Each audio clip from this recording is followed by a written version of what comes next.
On day 1, I spawned in as Nemo.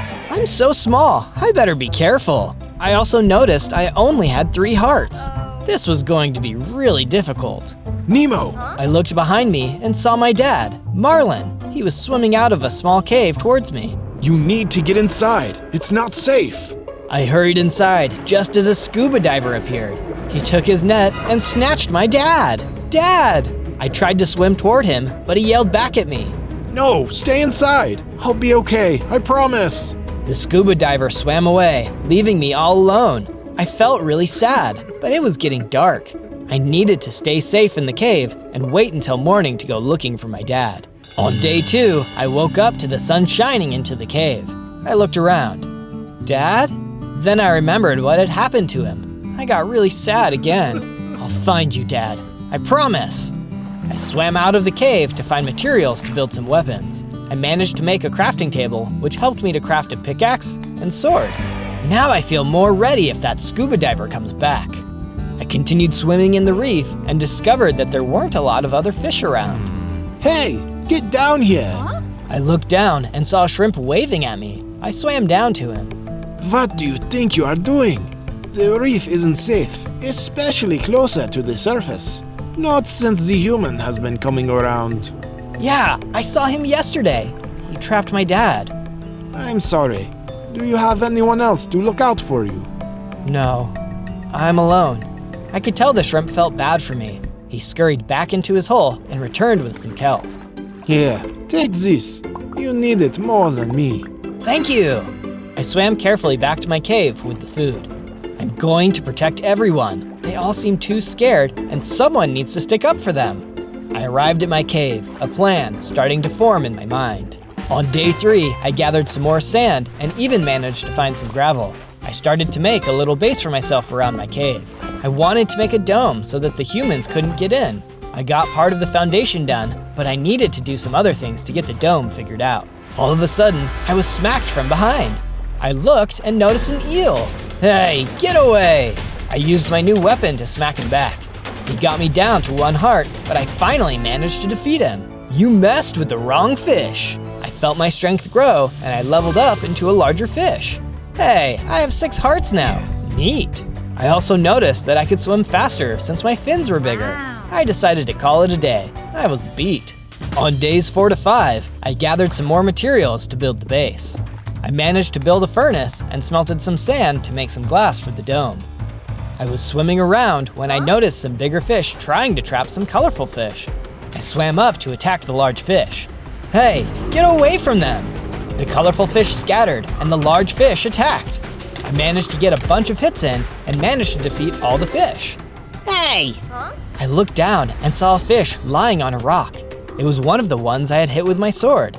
I guess he had tried to swim away. I swam down to him. What were you doing to those fish? We work for the scuba diver. He guarantees us food if we help him capture fish. That's awful. It's life. We need food to live. He tried to smack me again, but I managed to get a hit in. He yelled, and then he disappeared. How sad. How could he betray his own kind? I swam back to the base, contemplating what I had just heard. On days 6 to 8, I crafted some more glass for the dome. It was starting to look really awesome. I also used some of the materials to make myself a better sword and tools. If that scuba diver comes, I'll be ready for him. I went venturing out, being careful to avoid the surface. I came across a large mound of sand and began to gather it when I was hit by something. I turned and saw a jellyfish. He was ready to strike again. Nobody wants you here. I smacked him, and before I knew it, he was gone. That was super easy with my new sword. I was feeling good. The reef was just a little safer already. On days 9 to 10, I went venturing a little further. I managed to gather some more supplies when suddenly I heard some screaming. I swam toward the sound and saw a blue fish being grabbed by the scuba diver. Leave her alone! I drew my sword and managed to hit the scuba diver's hand. He let go of the blue fish, who swam away. If I can't have her, then I'll have you. The scuba diver grabbed at me and almost managed to get me. I was fast, but he was faster. I swam away, knowing that it was my only chance to get out of this situation. I hid inside the cavity of a rock. The scuba diver retreated, and I let out some bubbles in relief. That was close. I didn't realize that the bluefish had swam into the same cavity in the rock as me. I swam out in surprise. Thanks for saving me. I don't know what I would have done without you. Of course, I'm here to try to protect the reef. I invited the bluefish back to the base where it would be safe for her. She happily agreed. I'm Dory, by the way. Nice to meet you. On days 11 to 12, I helped Dory to make a little home for herself. She seemed to really like it and even said it reminded her of her old home. Where is your home? Actually, I don't remember. She was an odd one, but I liked her.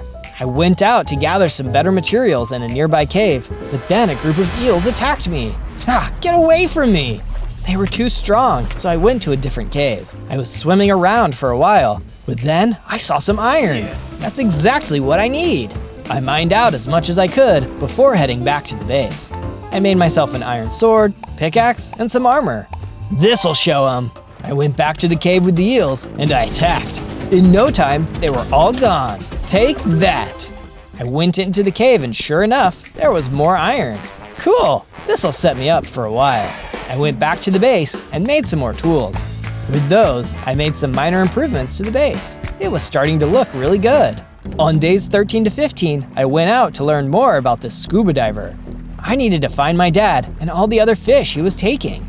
I swam around the reef to gather more information. More fish were out today, but not a lot. Hey, do you know where the scuba diver is taking the fish he's capturing? Everyone kept swimming away from me. I wonder why everyone is so skittish. I finally happened upon an older snail who was willing to talk to me. Everything was peaceful in the reef for a long time. Then one day, a large shadow was cast over us. We looked up and saw a monstrous machine churning in the water. It's called a boat. Boat? I said the word. It sounded weird to me. The scuba diver can't stay underwater like us, so he drives the boat. At first, he was just here to take pictures. Then one day, he started snatching fish in bags, or even shooting them with his harpoon. He is a bad man. I was grateful that someone was willing to talk to me, but now I was terrified. The scuba diver sounded really strong and capable. I was just a little fish. What could I do? On days 16 to 19, I woke up and couldn't find Dory anywhere. I hope she didn't swim off on her own. I went outside the base and saw Jacques waving at me again. You better hurry. The octopus just took your friend. Dory? Yes. She was swimming up near the surface and singing to herself. An octopus came by and grabbed her before she even knew what was happening. Jacques pointed me in the direction of the octopus lair, and I took off. The octopus lair was more of a sandy hill covered with seaweed, but it was something. I hurried and swam inside to save my friend. Hey, it's you! I looked and saw Dory. She was with another fish who looked pretty beaten up. Watch out! I turned and saw the octopus try to attack me. I hurried and drew my sword before he could get a hit in. He tried to maneuver around me, but I was able to get some really good hits in. Before I knew it, he was gone. Just then, I leveled up into an even stronger clownfish. I felt my fins grow and I swam around to test them out. I was super fast now. I could create a wall of bubbles. I'm so happy you found me. Also, this is Gil. The other fish swam up to me. Thank you for saving my life. That was really impressive. Thanks. I am happy to protect the fish in the reef. We need it more than ever, especially with this scuba diver around. Are you gonna fight him? I'm not sure. He's so strong and way bigger than me. I know of an item that could help. It was lost in the sea a long time ago, but it might be the answer to your problem. That was the best news I had gotten all day. Maybe there was a way to fight the scuba diver after all. I want to hear all about it, but you should stay at our base. It'll be safer there. Gil happily agreed to come with us, and we headed back to our home. On days 20 to 22, we arrived back at the base, but it was being attacked by skeletons? Gross! I went at them with my sword and fought them off easily. They all dropped a bunch of bones. Maybe they would come in handy later. I was happy that Gil was staying with us too, but I wanted everyone to know that this was a safe place to stay. A statue would be a good idea. I came up with an idea, but I needed to gather some supplies first. I gathered a lot of kelp and even managed to find some sea cucumbers. Perfect! I knew I needed more for later, so I planted a few and then used the bones from the skeletons to make some bone meal.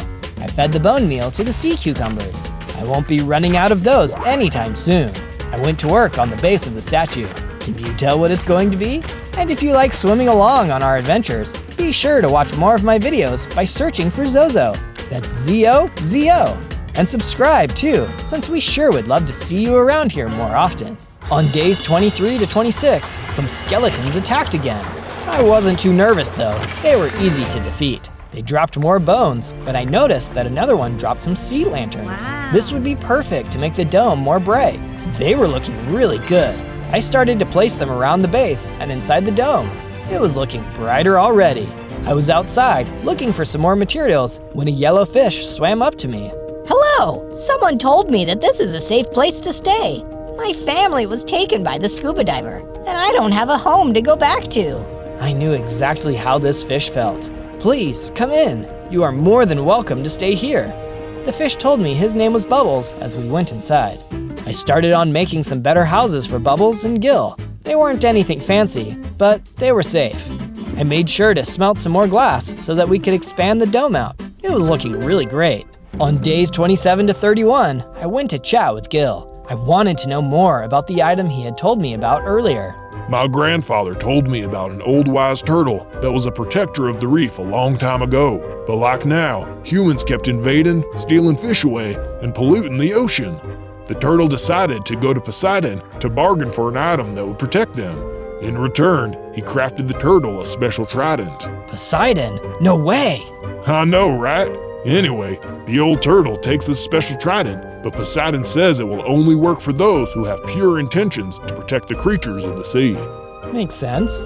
It gave the turtle the ability to call the lightning down and control the water. Wow! But the best part was the last gift it granted to the wielder, the ability to walk on land like a human if needed. That's amazing! So, where is the trident now? That's the tricky part. After the turtle passed on, so many fish and creatures wanted the trident for themselves. They fought over it. Because of their greed, it was broken into 3 pieces and scattered across the ocean. There are rumors as to where they are, but nobody has been able to find all of them. This was a lot to take in. My grandfather told me he had heard of one that was guarded by a shark near a shipwreck. It wasn't a lot to go on, but it was a start. I started out toward the shipwreck that Gil was talking about, though I was a little nervous about the shark. As I approached, I didn't see any shark. Then he came out from behind the hull of the ship. He's pretty big. I was nervous, but I knew I had a job to do, so I charged at the shark and attacked. He was taken aback and tried to get a hit in. He was a good fighter, but I wasn't doing too bad myself. After a minute, I could tell he was really struggling. I was about to make my final attack when he swam away. Okay. I wasn't expecting that. I went and looked around the ship, but it was empty. I was a little confused. I wonder where the trident piece could be. On days 32 to 35, I swam out of the ship, but I heard someone calling me. I looked down and saw some crabs hiding under some coral. I swam down to them. Hey, are you looking for the trident piece? Yeah, how did you know? We've seen a lot of fish come this way. Not nearly as brave as you. Most have retreated, but this isn't the ship you're looking for. So I gathered. All of a sudden, the crab shrieked and scurried away. I looked behind me and saw the scuba diver. You're not getting me today. Then he took out a harpoon and shot me. It paralyzed me and I sank to the bottom of the ocean. Oh no! I struggled but couldn't get out. Then I saw one of the crabs crawl out of the sand and give me a milk bottle, which cleared the paralysis effect. Go! I swam toward the scuba diver, creating a wall of bubbles so he couldn't see me. He dropped something, and I hurried to grab it before racing back to the crabs. Hurry, you can come with me. The crabs rushed out of their hole, and together, we hurried towards the base. On days 36 to 39, we arrived back at the base. I realized that I had picked up a flashlight. Maybe it would come in handy later. I started on a little house for the crabs to live in. They were super grateful that I had helped them. Hey, the ship you're looking for is sunken into the depths of the drop-off. At least that's what we've heard. This was great news. Except it's guarded by a huge monster. Nobody has been able to get into the ship. Okay, less great news. But I needed to do some things before I left. I worked on the statue for a little while, planting new sea cucumbers as I went. It was starting to look a little more like what I wanted.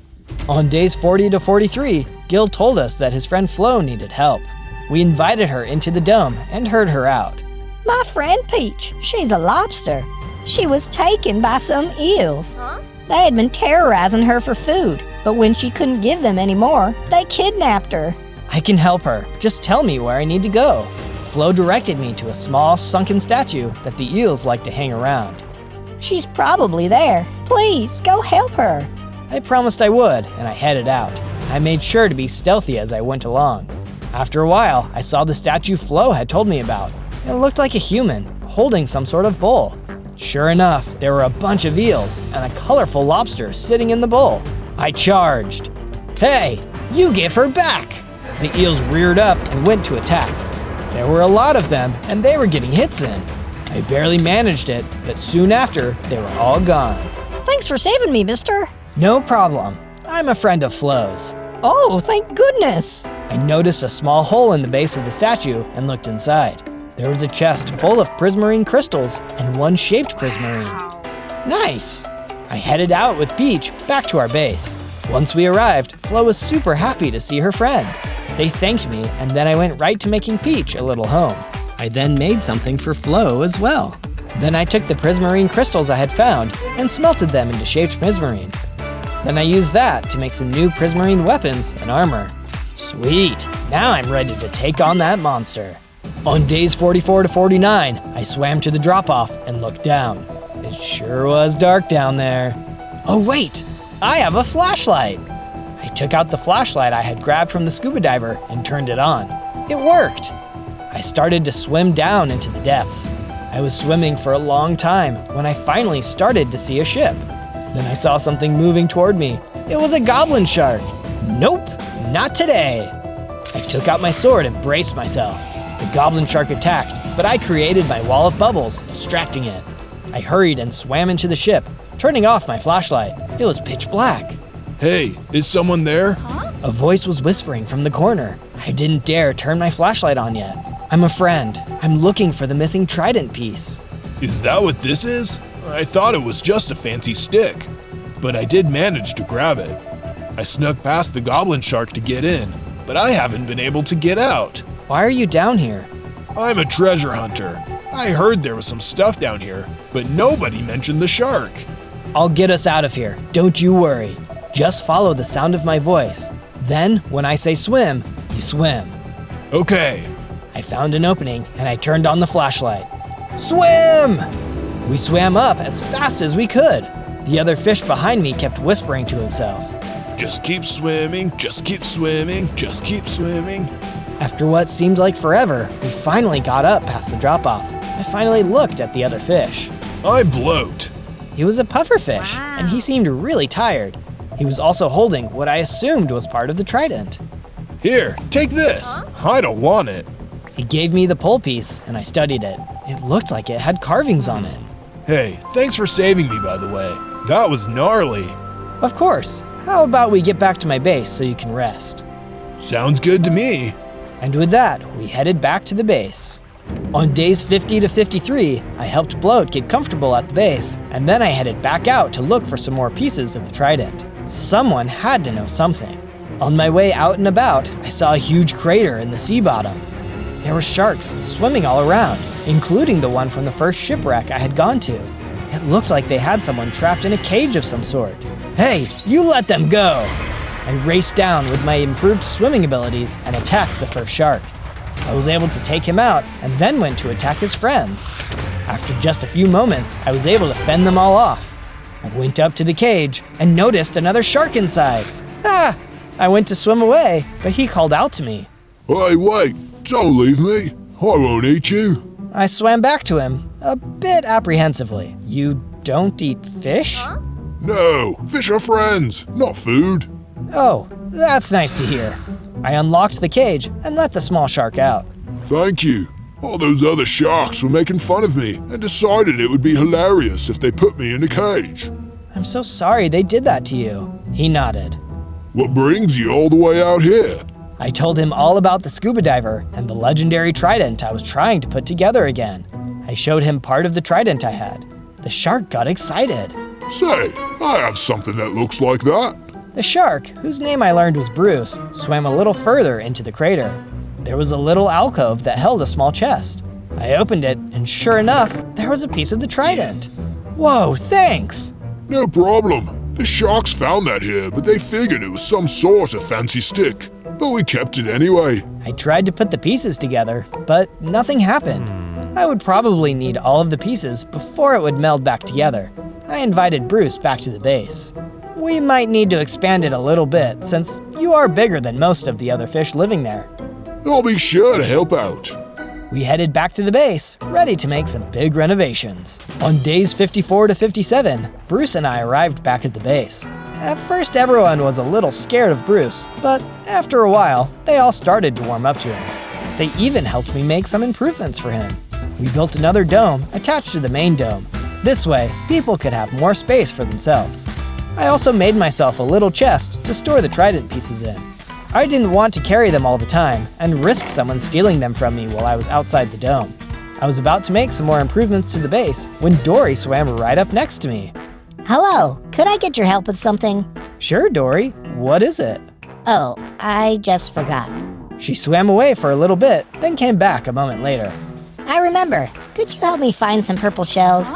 Purple shells? Yes, it's very important. It was an odd request, but I decided to help her. We ventured out together and found a dozen or so shells in varying sizes. We went back to the base, and I gave Dory the shells I had found. What are they for? You'll see. She left for a while, and I thought she had completely forgotten about the shells. It wasn't until later that she swam back up to me. I have something for you. She held out a necklace made of some purple shells. Oh wow, thanks, Dory. I put it on. I actually felt happier. You're a good friend. Dory hugged me and then swam away. What a cute friend. On days 58 to 62, I gathered some more supplies for the statue.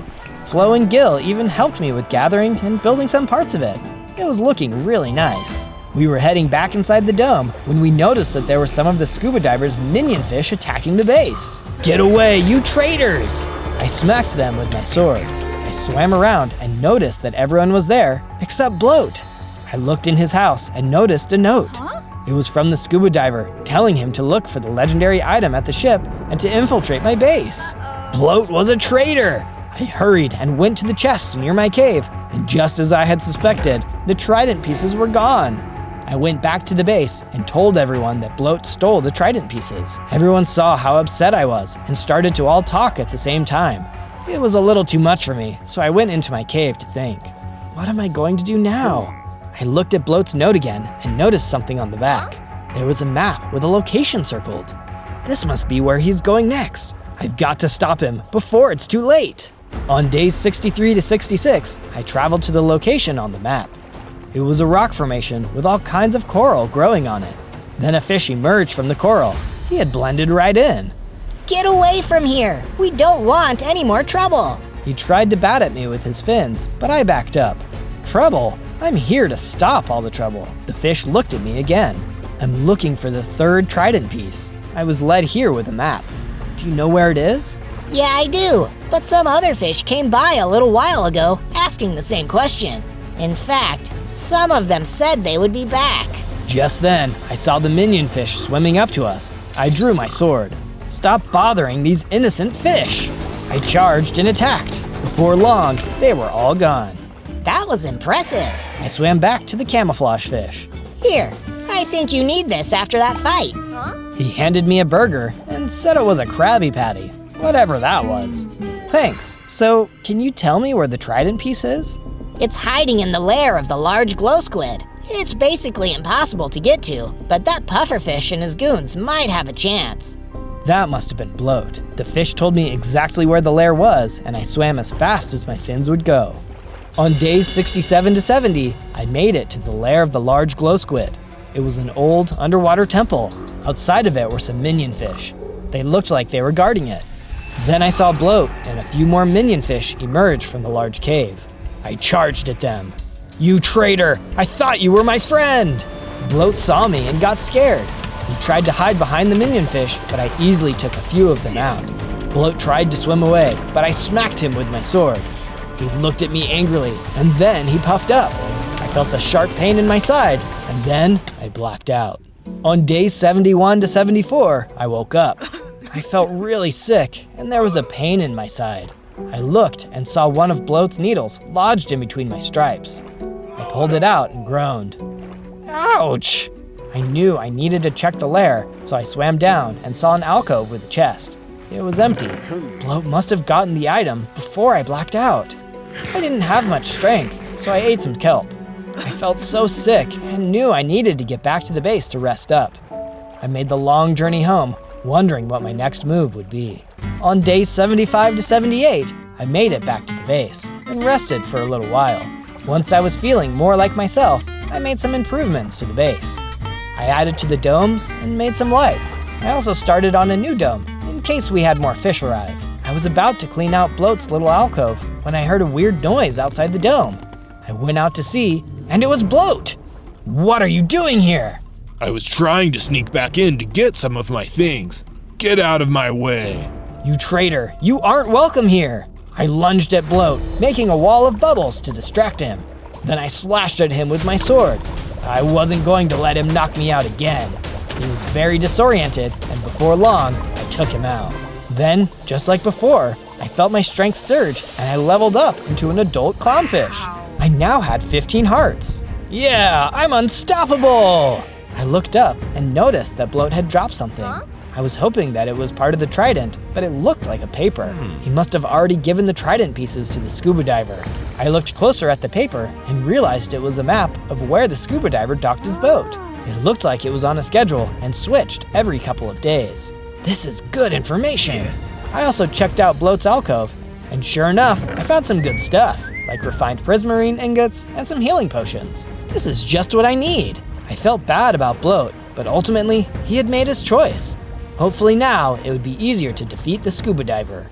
On days 79 to 84, I traveled to the next location where the scuba diver's boat was supposed to be. I looked around the seaweed field and there was no boat. I wonder where it could be. I waited it out for a little while, but then I noticed a little movement in the seaweed. I drew my sword in preparation, but then a little sea turtle popped out. Whoa, don't hurt me! I'm not going to hurt you. I'm looking for the boat that's supposed to be here right now. Oh yeah, that usually leaves here in the early morning, so you're late. Okay, well, I guess I should go track him down. Wait, could you help me first? Something fell out of the boat when the scuba diver left. I've been tracking him ever since he stole my dad. I think that it might be important. I felt sorry for this little guy. So many fish and sea creatures were suffering, just because the scuba diver was selfish. Of course I'll help. We looked through the seaweed for a little longer before I saw something partially buried in the sand. Hey, I found it! The little sea turtle swam over to me and we looked at the paper. It was a map, just like mine, with the boat docking locations, but there had been a change. The boat was heading for one other stop, and then, my reef! He'll be there in just a few days. I need to go back and warn everyone. I invited the little turtle to come along with me. I learned his name was Squirt. Thanks for helping me. No problem. We'll get your dad back, Squirt. We made our way out of the seaweed and back to the base. On days 85 to 89, Squirt and I were about to reach the base when Jacques waved me over. I swam up to him. I heard you needed some help. From who? It doesn't matter. I just hear these things. You need a way to get on the boat, right? Until I can find the trident, yeah. Jacques went into his hole and then pulled out some sort of helmet. This could hold you while you're out on the ship. Wow, this is actually really helpful, Jacques. Thanks. He seemed really pleased with himself, and I invited him to live at the base again. He finally agreed. He had a lot of stuff hidden in his hole, but after a few trips, he was settled in. To thank me for helping him move in, he gave me a smithing table and some paintings. It was good to have friends. On days 90 to 94, I made some upgrades. I went to work smithing my prismarine sword using the refined prismarine ingots I had found in Bloat's things. It made my sword much stronger. Wow. I also reforged my armor. Wow, this is amazing. Too bad Bloat had to be a traitor. He would have made a good team. I also worked on some more improvements around the base. The domes were looking awesome. Hopefully it would be safe enough from the scuba diver and whatever his plans might be. On days 95 to 97, we finally finished the statue. It looked amazing, and I was super proud of all my friends for helping me out. I was admiring the statue when Squirt swam up to me. That kinda looks like my dad. That's so cool. I love sea turtles. I always wanted to meet one, and now I have. Sweet, dude. Totally. It was a nice little moment. On day 98, I made my final preparations to get to the boat. Squirt volunteered to lead me to the scuba diver's boat. It'll be awesome, dude. Just leave it to me. I gave the map to Squirt, and we made our final preparations. Hey, before we go kick some scuba diver bum, be sure to subscribe. We want you to see the cool stuff we'll do next. And with that, we headed toward the surface. On day 99, we swam up toward the boat together. There were some minion fish along the way, but with my new sword, we took them out easily. We made it to the back of the boat, and I threw down the item Jacques gave me, which turned into a fish mech suit. I swam into the head, which was built like a fishbowl, letting me breathe even when outside of the water. I got on the boat with Squirt, and we looked around. The boat was pretty big. It might take some time before we find our families. We looked around the lower deck, and then went up the stairs to the upper deck. There were some fish tanks up there. Dad!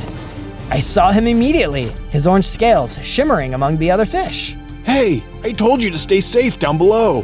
No, Dad, I'm done hiding. The reef needs protecting, and I'm going to be the one to do it. He seemed taken aback, but then he smiled at me.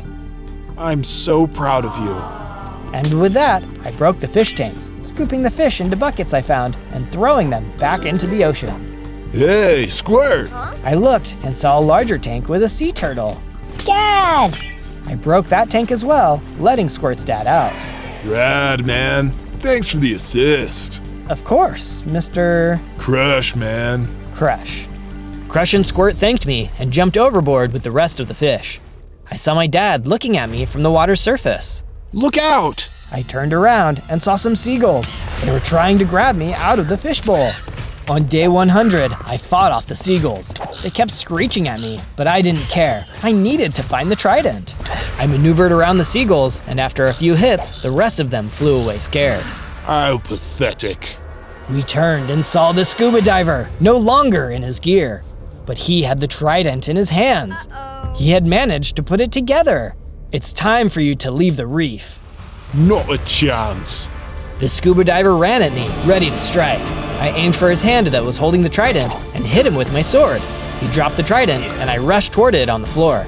All of a sudden, I felt an amazing power flow through my body. The suit powered up and grew in size. I felt so much stronger and faster.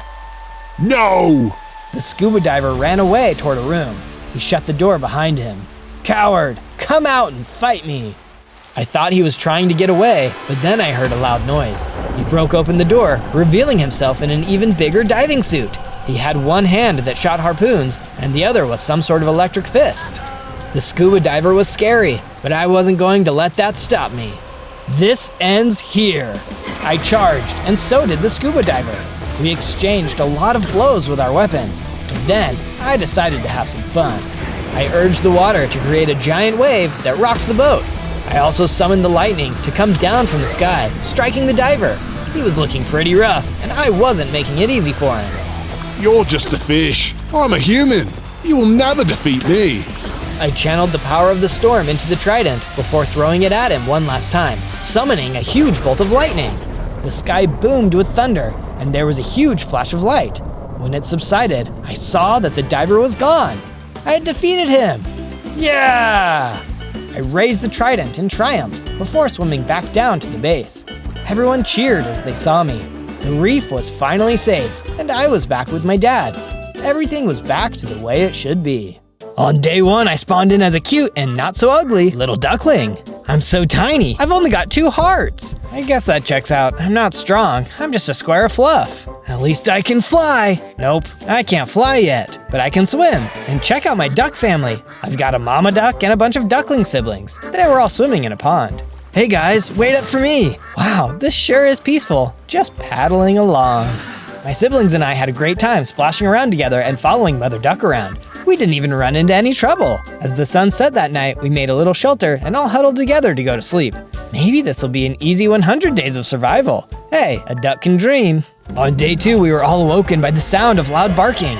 I looked around and saw we were surrounded by some mean-looking dogs. Our little duck shelter was super weak. The dogs got right in and started attacking us. Oh no! I would have to be brave. Feel the wrath of my mighty beak. I tried to fight back, but I instantly realized that a little duck stands no chance against big mean dogs. We would have to make a run for it. My duck family and I fled away, waddling as fast as our little webbed feet could take us. But it was no use. The dogs ended up surrounding us again. I have to do something. Whoa! Next thing I knew, I was tumbling fast down a steep hill. Ouch! Oof! You could definitely say I was on a roll. I fell with a splash into some water at the end of the hill. I was nowhere near my family anymore. They were all still far above me. My family was being kidnapped. I did what I could to find my way back in time to save them, but by the time I arrived, everyone was gone. Oh, no. This is not good. What'll I do without them? I made my way back to where I first saw my family. I wish I was playing with the other ducklings right now. I don't want to be all alone. If I wanted to survive long enough to find out what happened to them, I'd have to find some place to hide. I noticed a little hole along the edge of the pond and ducked into it. No pun intended. I waited out the night there and decided to track down my duck family in the morning. On day 3, I woke up without any issues from the other predators. I hopped out of the hole in hopes of seeing that my family had returned. But to my great disappointment, there were no signs of other ducks around.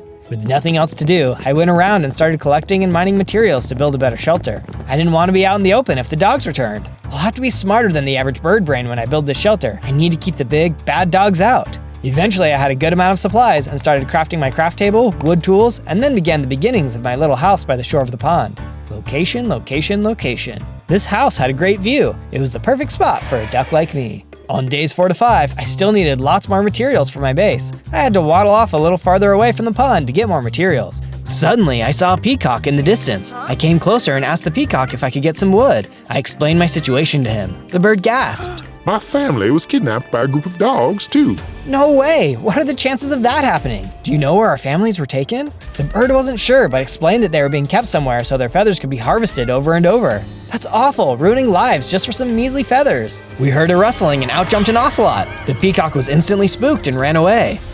I wish I could get away. But that wasn't an option for me. I would have to be tough. I was only a tiny duck, but I wanted to find my family. I couldn't let this cat ruin my chances to do that. I was able to dodge a lot of the attacks the cat threw at me. Then, without too much trouble, I defeated that rascally cat. You were a bad putty-tat. Once the cat was gone, I could feel myself changing. I was leveling up. I wasn't a little duckling anymore. I was a little bit bigger duckling. I had extra hearts, and let's test out these wings. I can fly a little bit. I'm a flying, talking ducky now. I could only fly a short distance, but it would give me some much-needed advantages. This was neat. On days 6 to 8, I returned back to my base and started crafting some stone tools. As I worked, I started hearing something outside. I carefully went and looked around. I was hoping to see my duck family, but instead I saw one of those awful dogs sniffing around my house. I wasn't going to let him get away with his evil deeds. He would be sorry for stealing my family. Hey, you, dog, who are you, and what have you done with my family? The dog refused to give any information. Instead, it lurched at me. The dog probably thought that this would be an easy fight, but this time I had my stone tools. I was ready to take him down, and that's just what I did. Once the dog was gone, I saw that it dropped a note. I picked it up and read it. The note was an order for the dog to find the duck that got away, and to bring me back to the farm located in the Badlands. Aha! I will quack this case soon enough! Now I knew they were somewhere in the Badlands. Having that dog come after me proved to be a very helpful thing after all. On days 9 to 10, I did not want to waste any time. I traveled towards the Badlands. Having my new ability to briefly fly came in handy. Whenever I'd come across ravines or other obstacles, I could flap my way right across them. Up, up, and away! By and by, I made it to the Badlands with no harm done. I spotted the farm, but it didn't look so much like a farm. It looked more like a prison. There were so many sad animals fenced in and caged up. So many birds in cages. That's so mean. Birds need to be free to flap and fly. They shouldn't be cooped up. I noticed all the depressed animals, but I didn't notice the big wolf guard staring me down until I was close to her. I assumed she would yell at me, but instead, she lowered her voice. You shouldn't be here. I would run far away from here if I were you. Wait, you're not going to try and capture me? Not if I don't have to. I'm not exactly happy with what is happening here. I'd leave myself, but things are complicated. Who is in charge here? I shouldn't be telling you any of this, but if you must know, he is a powerful monster. A big, big, big dog. Fearsome and powerful. No one dares go against him, or you'll be destroyed. Just then, another guard came out of nowhere and attacked me. You need to go to obedience school. Didn't anyone tell you not to bite? I tried to fight back, but the guard was too strong. There's only one way out of this. I would have to run. I didn't like the idea of running away from my family, but I knew if I wanted to help them, I'd have to live to fight another day. I took my chance, flapping my wings. I dashed away from the farm. On days 11 to 12, I ran away. I decided to take a rest in a tree. My wings and legs were getting so tired. I was new to this flying thing. I was getting ready to rest my eyes when I heard hooting. At first, I wasn't sure where the voice was coming from, but then I noticed an old owl on a branch. Who are you, young duck? Oh, I didn't see you there. Pardon me. I'm Zozo. What's your name? I am Waymar the Wise. Who are you running away from? I'm running from these dogs that are rounding up a lot of birds and other animals. They are throwing them in cages. They took my whole family. You should be very careful. You don't want to end up in a cage. I know of who you speak. For this happened when I was a young owl, not much bigger than yourself.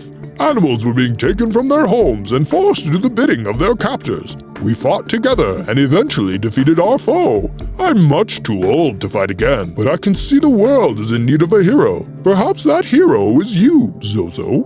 Who? Me? I don't know about that. I wasn't so sure that I could save the day. I couldn't even defeat one of the guards, but I knew I would do whatever I could to help my family escape. I bid the old owl goodbye and thanked him for his wisdom. I headed back to my base. I needed to regroup and figure out a plan. On days 13 to 15, I woke and realized what time it was. Upgrade time!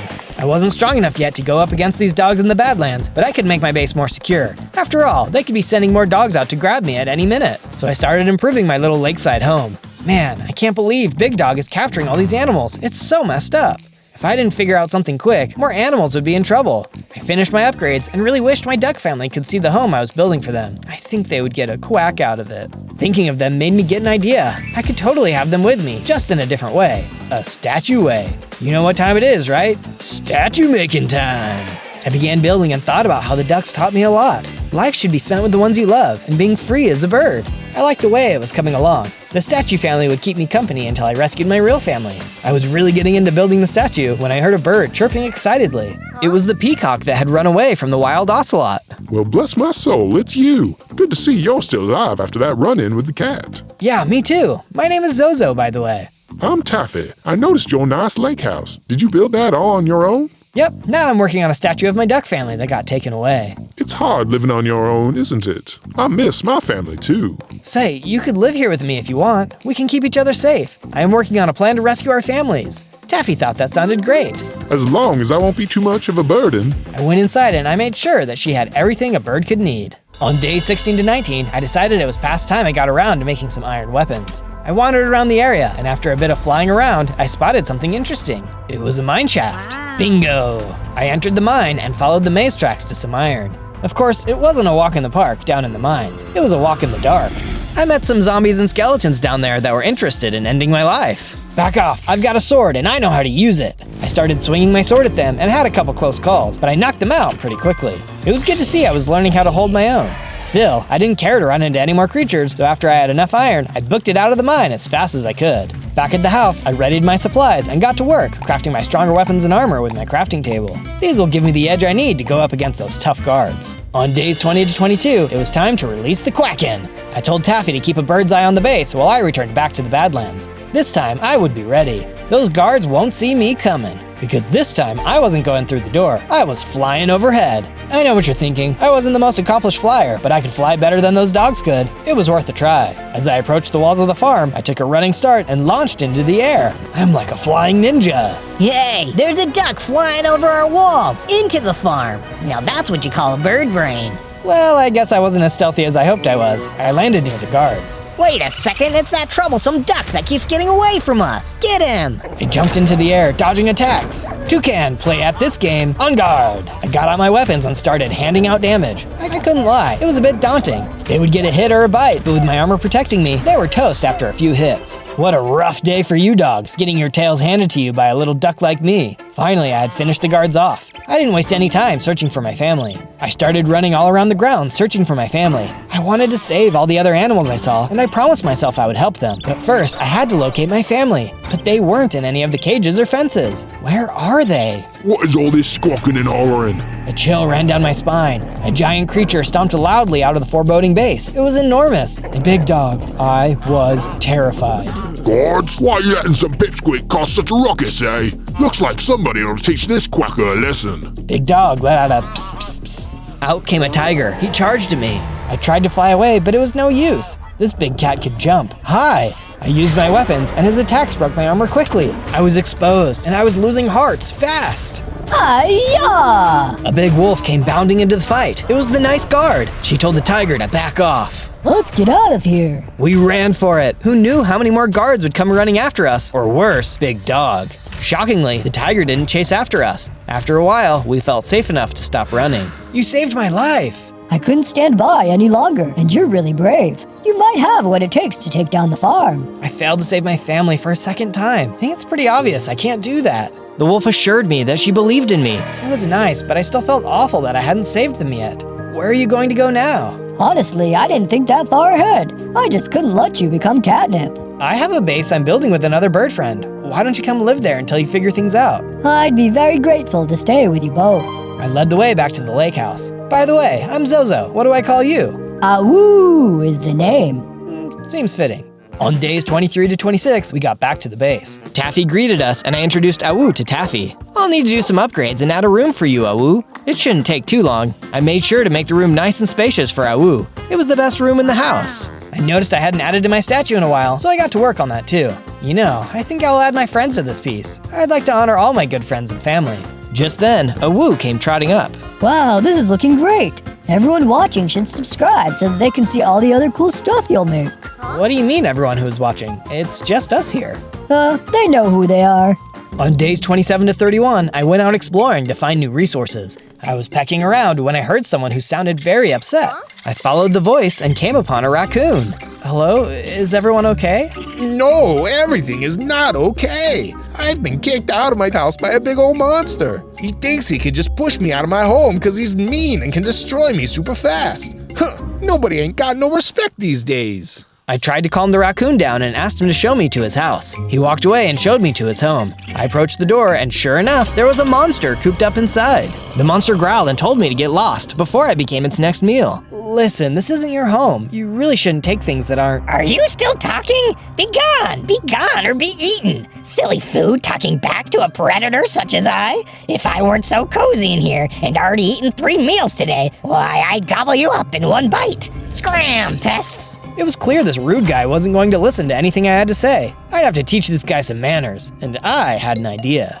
On days 32 to 35, I started digging near the raccoon's house. What we had here was a reverse Three Little Pigs situation. In this scenario, the big bad wolf is inside the house, and I need to blow the house down. And to do that, I started to dig a tunnel deep down under the house until I found some lava pools. This was one pool I did not want to get my feathers wet in. Now that I knew where the lava was, I headed back out of the tunnel. The next part of my plan was to find some creepers. As I came out of the hole, I quickly found some. I'm just here for your gunpowder. Don't mind me. Now that I had gunpowder, I just needed one more thing: sand. I headed to the riverbed and gathered a bunch up. With the gunpowder and sand, I crafted some TNT. I think you might know where I'm going with this. I returned to the tunnel that I dug under the raccoon's house and ran down to the lava pools. I carefully set the TNT next to the lava and began setting a fuse up and out of the tunnel. Match, set, light. Everything was going according to plan. On days 36 to 39, I waddled up to the front door and called out to the monster. The door opened to reveal the grouchy foe. Hello again. I thought I'd let you know that you have a limited time offer to leave this house before I huff and puff and blow this house down. And how do you suppose to do such a thing? Easy. I have a brick of TNT nearby and a fuse that's ready for me to light. TNT? It's dynamite, and I'll win this fight. I would slither on out of here if I were you. This house isn't worth your life. You talk too much, Duck. I yield to no one. Be gone! Okay, but don't say I didn't warn you. I activated the fuse and down the signal went into the tunnel. I took cover. There was a giant explosion and the floor of the house gave way, sending the monster to his fiery grave. Yes, my plan worked. The raccoon was nearby and watched the whole thing. Was your plan to destroy my entire house? The raccoon was not exactly happy, despite the fact that the monster was gone. I felt bad. Maybe I had been a little intense with my plan. Now how am I going to afford to rebuild my house? Put it on my bill. That was a joke. I don't actually have any money, but what I do have is a really big lake house that would totally fit you. I have other friends staying there too. Why don't you come stay there with us? The raccoon grumbled but agreed. He was still a little sore about his house being blown to smithereens. I showed him the way to the lake house and we made our way there. On days 40 to 43, we arrived back to the lake house. The raccoon sure was a grouchy fellow, but something about him was endearing too, like an angry little elf. They're just adorable when they get mad. You can't help but smile when they yell at you. I showed the raccoon around and created him a raccoon-tastic space for his home. I went over to my statue creations. We had my duck family and Taffy. I loved how it was looking. It was only right to build a statue of the raccoon too. I started building the raccoon statue. Looking at all these family and friends in the statues made me think about another creature that had been so nice to me, Waymar the wise owl. I didn't want anything to happen to him. Maybe I'll go visit him and see if he would like to stay at the house. We are safer in numbers. I don't want him getting captured. On days 44 to 49, I returned to the tree where the owl lived. I found him sitting under the tree, but he didn't look so good. Mr. Waymar, are you okay? Hoo!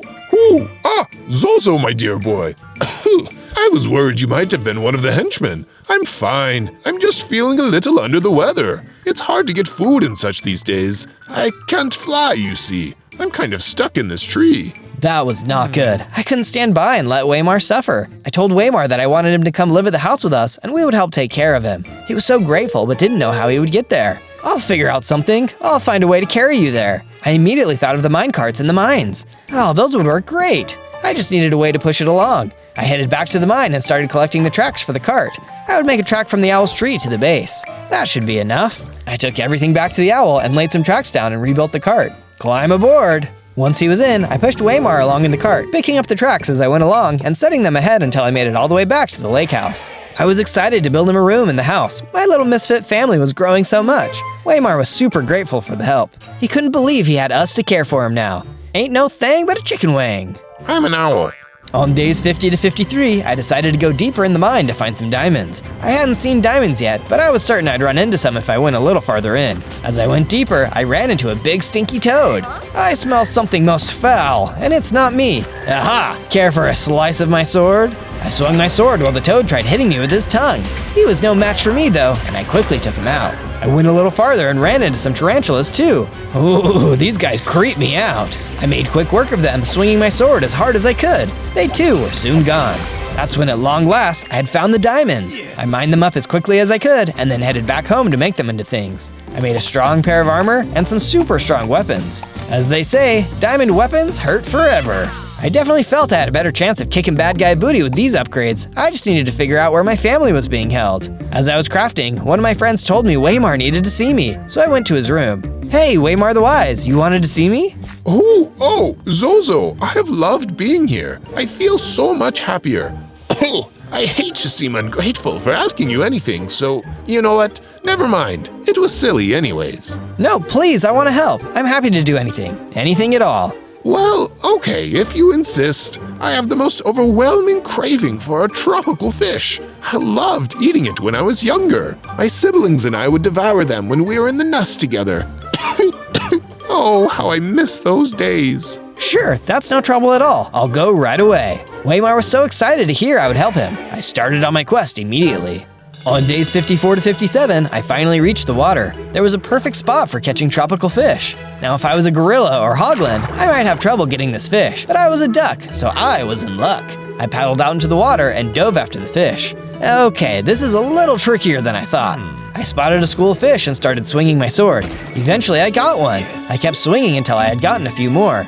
Well, now to simply swim back to the shore with no problem. Ah! Somebody bit my tail feathers.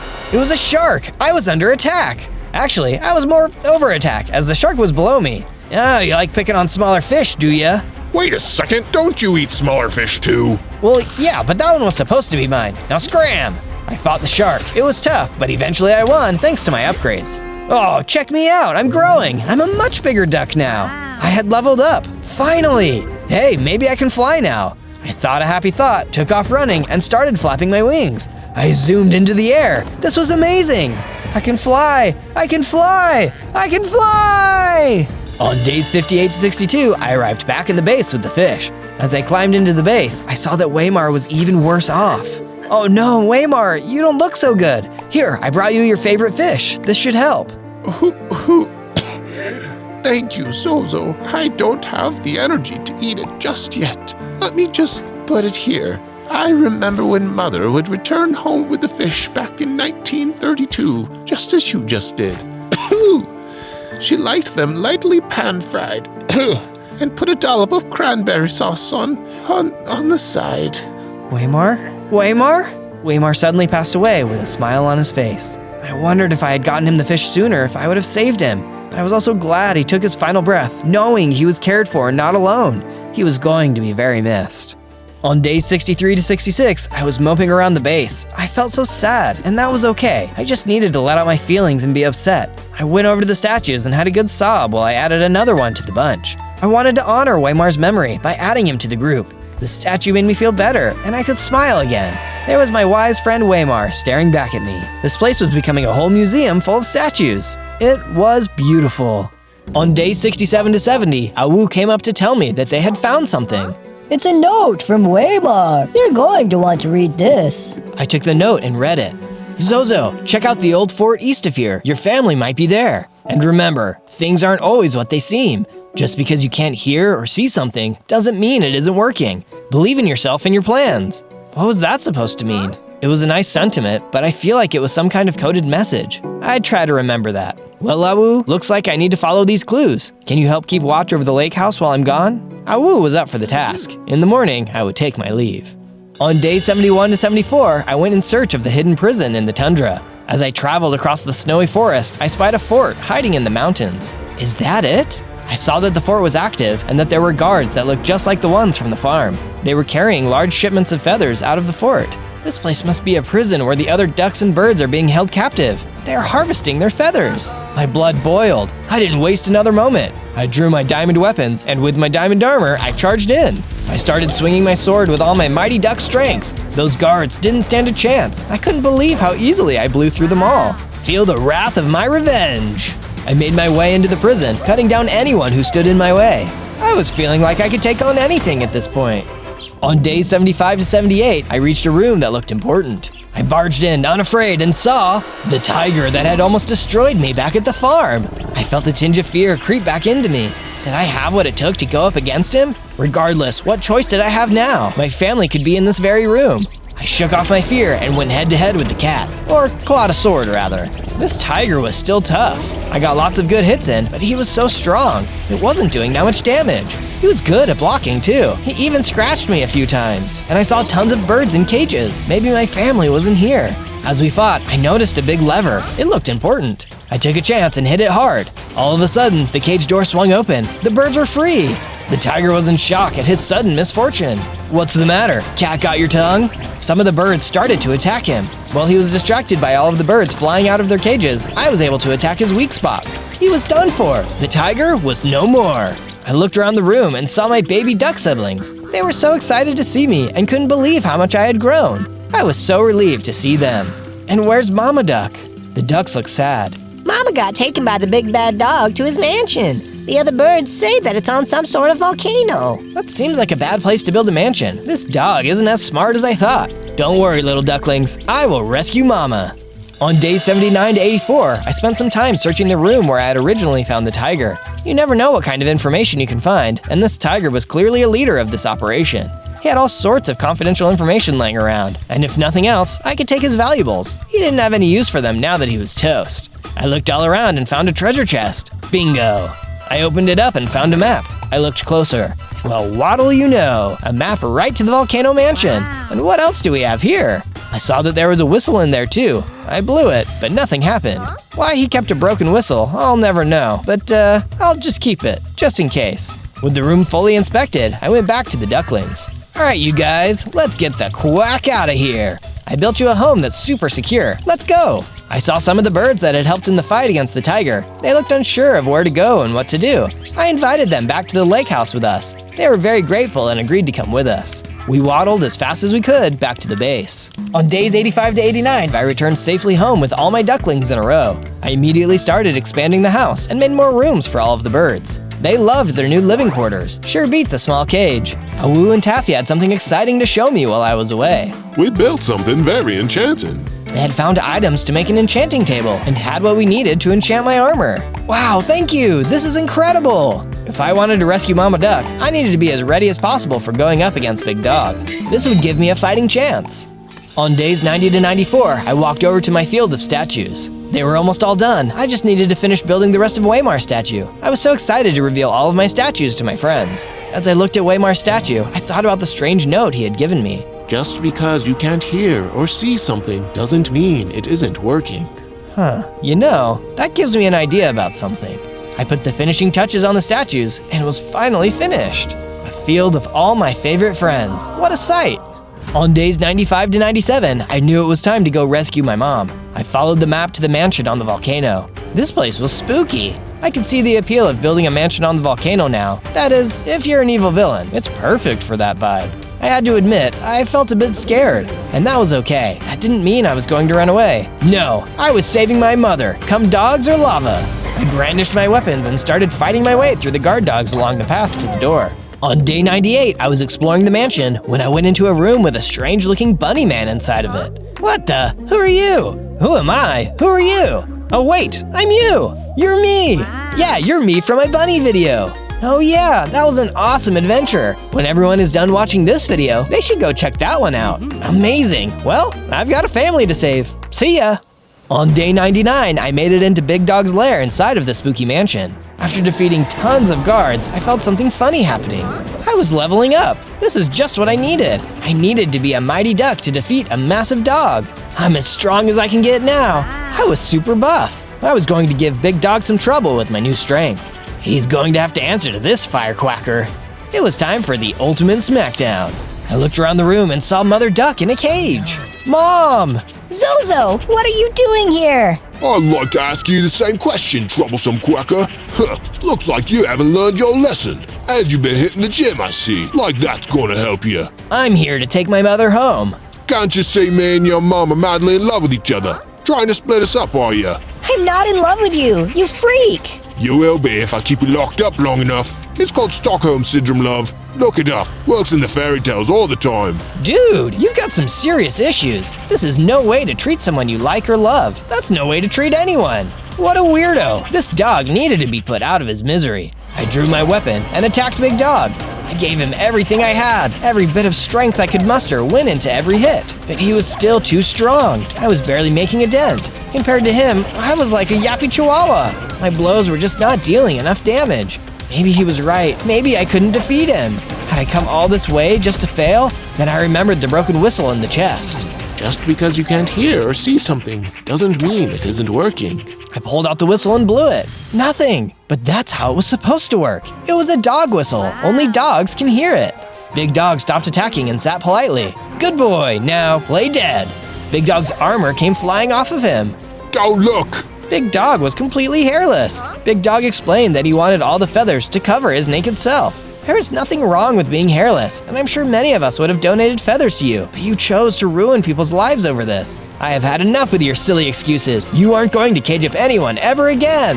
With that, I gladiator kicked him out of his window and down into the river of lava. On day 100, I let my mom out of the cage and we went back to the lake house. The ducklings were so excited to see their mother. We all had a wonderful reunion. I introduced everyone to my new family. Everyone couldn't stop raving about all the crazy adventures we'd had and how great the lake house was. We were going to live happily ever after. No more living in cages, just freedom and family.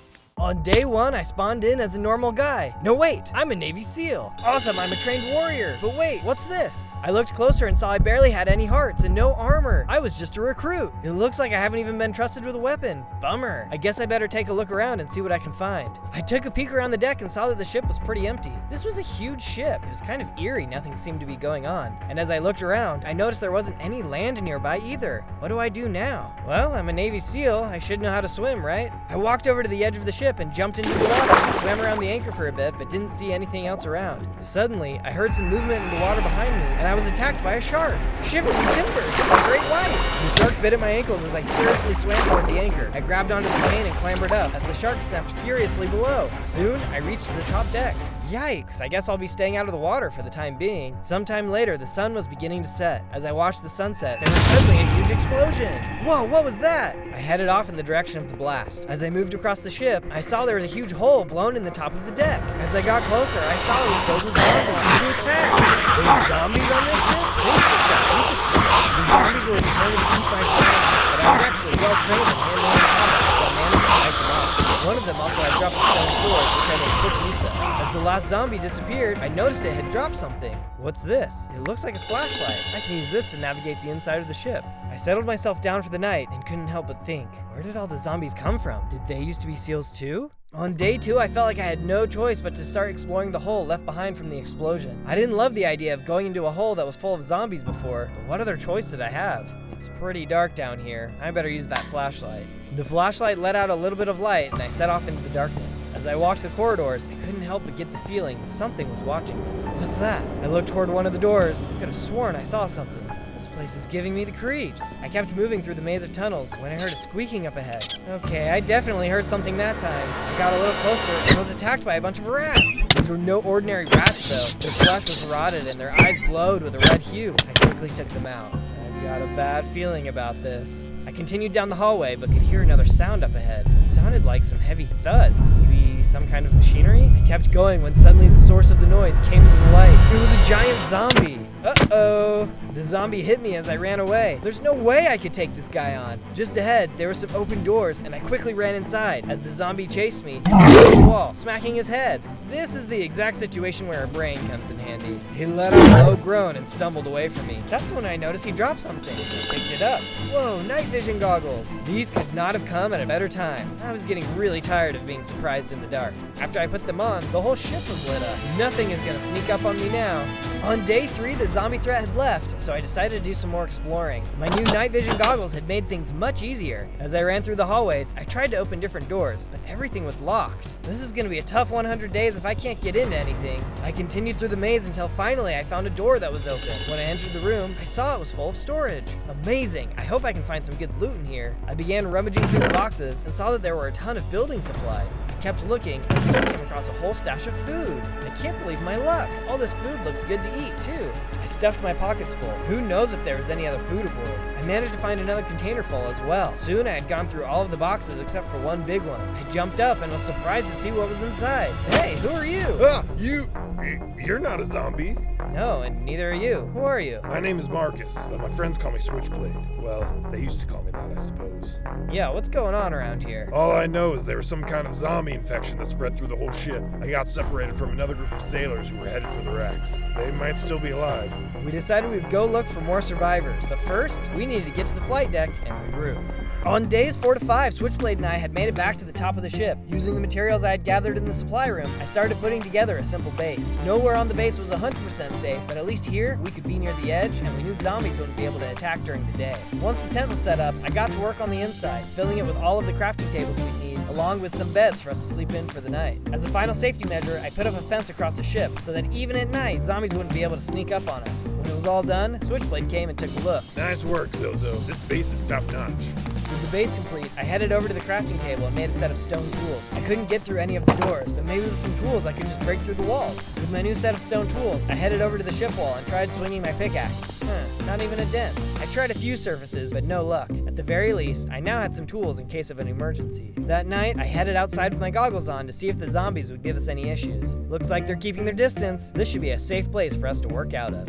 On days 6 to 8, Switchblade met me inside the tent to discuss our next move. Well, it's not the most detailed map, but take a look at this. Switchblade threw the map up on the wall. He was right. It's a good thing you chose the military and not art school. This should give you an idea of how to get to the bunk area, where I believe the other sailors had headed. There's no guarantee anyone is there, but more sailors is an invaluable asset at this juncture. I agreed, and so I headed out of the tent and into the hole. Using Switchblade's map as a guide, I made my way down a corridor I didn't notice before. By following that, I came across a staircase that took me even deeper into the ship. I can't help but have a sinking feeling about this. I reached the bottom and started moving ahead through the darkness. I could hear some shuffling up ahead. There was a small group of cave spiders. Spiders, 12 o'clock! I charged forward with my sword in hand and started hacking away. The spiders managed to land a few hits, but it wasn't anything I couldn't handle. Soon enough, the small group was all destroyed. Time to get to those sailors. I pushed just a little farther ahead and came across the door. I tried to push it open, but it didn't budge. I had no idea if zombies were nearby, so I gave the door a small tap. Psst! Hey, is anyone in there? No response. Maybe I was being too quiet. I raised my voice a little more. Can anyone hear me? Do you copy? Is there anyone inside? This time I thought I heard a little bit of movement inside, but nobody was responding. Looks like I've only got one more option. I started banging on the door. Hey, wake up! Your buddy Switchblade sent me. The door flew open. Man, have you lost your mind? Don't you know there's zombies around? I was trying to be quiet, but no one was answering. We thought you were a zombie trying to sniff us out. You wouldn't have been the first, you know. I get that. I'm sorry. So, who are you guys? We're from Switchblade's crew. I'm actually the first mate on the ship. I suppose I'm the acting commander of the ship as well. If you're the acting commander, that means something must have happened to the captain. I'm sorry for your loss. I am too, although I don't know if I would call it a loss. The captain is technically still alive. You mean he's a zombie? Yeah. Before this all happened, we spotted a mysterious island offshore. The captain went to explore and returned with this mysterious artifact. That very night, a zombie outbreak occurred and we ran down here. That's awful. Well, maybe we can figure out how to stop everything. Do you have any more information about the captain that can help? Yes, well, he is a zombie. He's not quite as far gone as the rest of them. In fact, I think the secret... But before he could share that secret, the zombie appeared over his shoulder and killed him. He had forgotten to lock the door.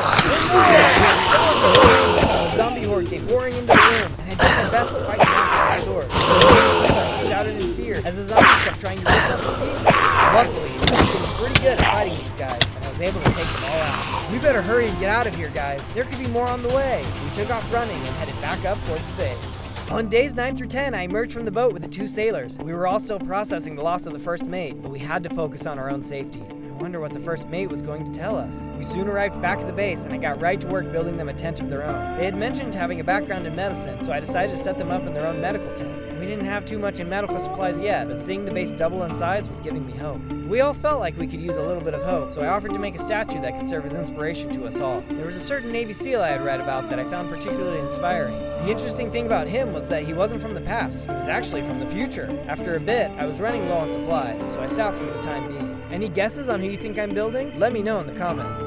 On days 11 to 13, I woke to a strange noise. Is that barking? Something doesn't sound quite right about it. Down in the water, I could see a seal, and it was being chased by the shark from earlier. Can someone give me a hand down here? The seal can talk. That's interesting. Let's see if I've got anything that can help. I ran back to my tent and opened up one of the crates. Inside was a collection of rocks. I grabbed a handful and ran back over to the edge of the boat. Hey shark, suck on this. I started chucking rocks down into the water and managed to hit the shark a few times. He kept chasing the seal around, but I could tell it was bothering him. Eventually, it was enough to let the seal get away. Hey, climb on up. The seal swam up to the anchor and ascended the chain. When he reached the top, he plopped down in exhaustion. Oh, thank you. You really saved my life. No problem. Gotta look after my fellow seals after all. Oh, because you're also a seal. I get it. Why was that shark chasing you anyway? I have no idea. He's hungry, I guess. But have you seen what's going on under your ship? There's something down there that I think would blow your mind. What do you mean? There's this massive rocky column coming out of the earth and into your ship. I've never seen anything like it before. You should go down there and take a look. I'd love to, but I don't think I can just do that. I'm gonna need some scuba equipment to get down there. Suit yourself. I headed over to the other sailors and let them know what I had learned. They were just as confused as I was, but let me know there was an equipment room back down on the ship that should have the scuba gear I'm looking for. They also gave me a stash of iron they had collected. Thanks guys, this will be helpful for sure. I headed over to the crafting table and put together a new set of iron armor. I also took some time to make an iron sword. If I was heading back into the boat, I needed all the help I could get. On days 14 to 15, I took my new gear and headed back down into the ship. I always had a pit in my stomach when I went down here, but there's no way I'd be able to survive out here without searching for answers. After a little bit of exploring, I could hear something up ahead. More spiders! Disgusting! I leapt into battle with my new iron sword and started hacking and slashing. With each kill, the spiders shriveled and faded away. As I cut my way through the spiders, I noticed there was a group of zombie rats watching too. Come and get some! The spiders had all been destroyed, but I guess the rats were feeling a little intimidated. They all ran away in fear. Yeah, that's what I thought. I pushed forward through the dark tunnels and eventually reached the dive room. Awesome! Now I can snag some scuba gear. I opened the door and saw the giant mutant zombie from earlier was inside. What the heck? How did you get here? The zombie wasted no time attacking me. The joke was on him though. This time, I was prepared. How do you like me now? I bobbed and weaved as he tried to hit me with shockwaves and pounded me in the earth. I was doing well, but this guy packed a punch. I still only had 5 hearts. My new gear and experience was still too much for him though. He came out victorious. Not so tough anymore, are you? With the adrenaline still pumping through my veins, I felt an extra surge of energy and was promoted to the rank of Seaman. And check it out, now I have 10 hearts. Feeling stronger than ever, I took a look around the room. Hanging up was a full scuba suit, so I grabbed each piece and placed it in my inventory. Then I saw something laying in the corner of the room. Awesome, a harpoon gun. Now I can protect myself from any underwater threats I come across. I checked the nearby crates and saw they were full of harpoons. I gathered them all up and headed back up to the flight deck. On day 16 to 19, I had arrived back on the flight deck, and I noticed that the seal was still there. Hey, how's it going? To be honest, not great. That shark is still down there, and I don't think I'm going to be able to get away from him. I was hoping I could stay here for a bit. Yeah, that should be fine. But you do know this ship is infested with zombies, right? I'll take zombies over sharks any day. Okay, but what about water? Don't you need it, at least a little bit? I do. I was hoping you might have an idea about that. You know what? I think I do. Hang tight and let me get something set up. I grabbed some building supplies and started working on a tent for the seal to stay in. Once I got the outside set up, I got to work making him a tank to live in. This way he'll have some water he can easily access, even though he's not in the ocean. Once that was finished, I headed over to do some more work on the statue. I managed to get a decent amount done, but still had a long way to go. There was certainly a good shape taking place, but can you tell what it is yet? On days 20 to 22, I headed into my tent to get geared up. I grabbed my scuba gear off the armor rack and put it on. Then I opened up the nearby crate and took out my harpoon gun and harpoons. I know that shark is still out there, so I have to take him down before I can even start looking at that column the seal mentioned. But before I jump in, could you help me out? Over 40,000 of you have joined the Zozo Navy, and we'd love to have even more join up with us for even bigger adventures. So hit the subscribe button and let's do this. I put on my scuba helmet and got ready to jump over the edge of the boat. Here goes nothing. On days 23 to 26, I got a running start and leapt off the side of the boat, landing below. Alright, let's find this shark and take him out. With my harpoon gun in hand, I swam out from the boat, scanning the scenery for a glimpse of the aquatic monster. I swam and swam, but nothing. Maybe the shark left after all. I didn't see any signs of him anywhere. Just when I was starting to feel safe, ouch! You're gonna pay for that! I took aim with my harpoon gun and fired. I was able to hit him, but he showed no signs of slowing his attack. Oh man, I'm really starting to feel out of my element down here. The fight was intense. I kept firing my harpoons as the shark kept trying to take chunks out of my arm. Our fight had moved under the boat, and suddenly the shark got a hold of me and started pulling me deeper and deeper. If I'm going down, I'm taking you with me. As the shark pulled me deeper and deeper, I hit him with harpoons. Managed to get several hits in, but suddenly I heard a hissing noise as one of his teeth punctured the oxygen flow in my helmet. I'm too deep to go without oxygen. What am I gonna do? I had an idea. If I could time this right, I could ignite the oxygen coming from my helmet and use it like a grenade. Catch this! Threw my helmet and it exploded on impact, killing the shark. There was no time to celebrate though. I couldn't hold my breath forever. I looked around and saw a cave nearby. Maybe there's an air pocket. I swam as my oxygen levels continued to drop, bursting through the wall of water onto dry ground. That was way too close. But what am I supposed to do now?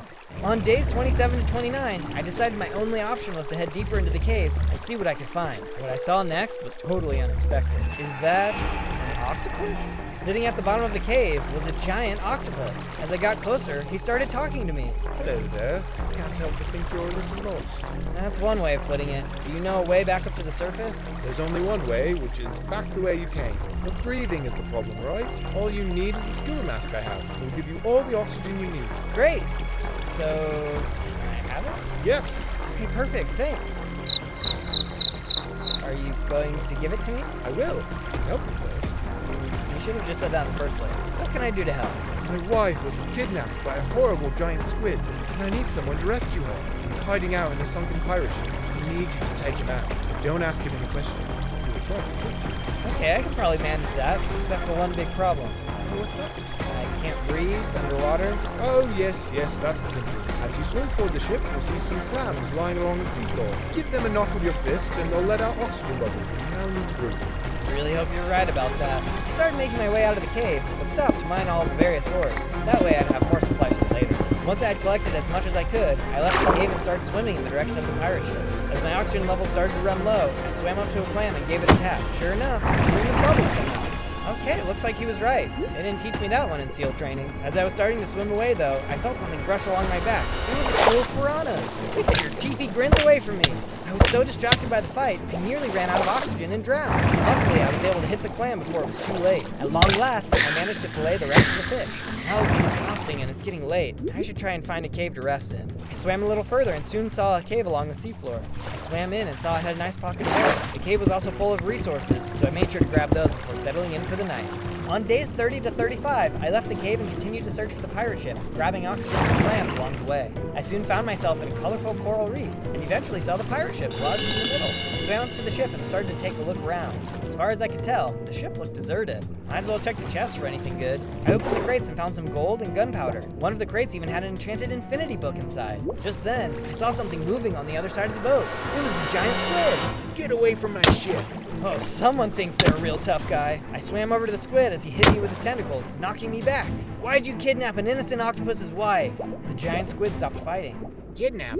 Innocent? Wait a second, I think you have the wrong idea. The octopus told me you would try to trick me. Nothing you say can change my mind. Just then, the octopus's wife popped up. Wait, hear us out. My ex-husband was lying to you. Okay, this was definitely a plot twist. What was going on? First things first, though, I had nearly run out of oxygen. I quickly punched a clam as the octopus's wife began to explode. My ex-husband was so evil. He was mean and killed humans for fun. That's where he got that scuba mask he has. My squid friend here helped me to escape. Friend? I mean, yeah, we're friends, but Molly, I thought it was more than that. Not now, Jerry. Look, let's all head back. I think together we can teach Chad a lesson.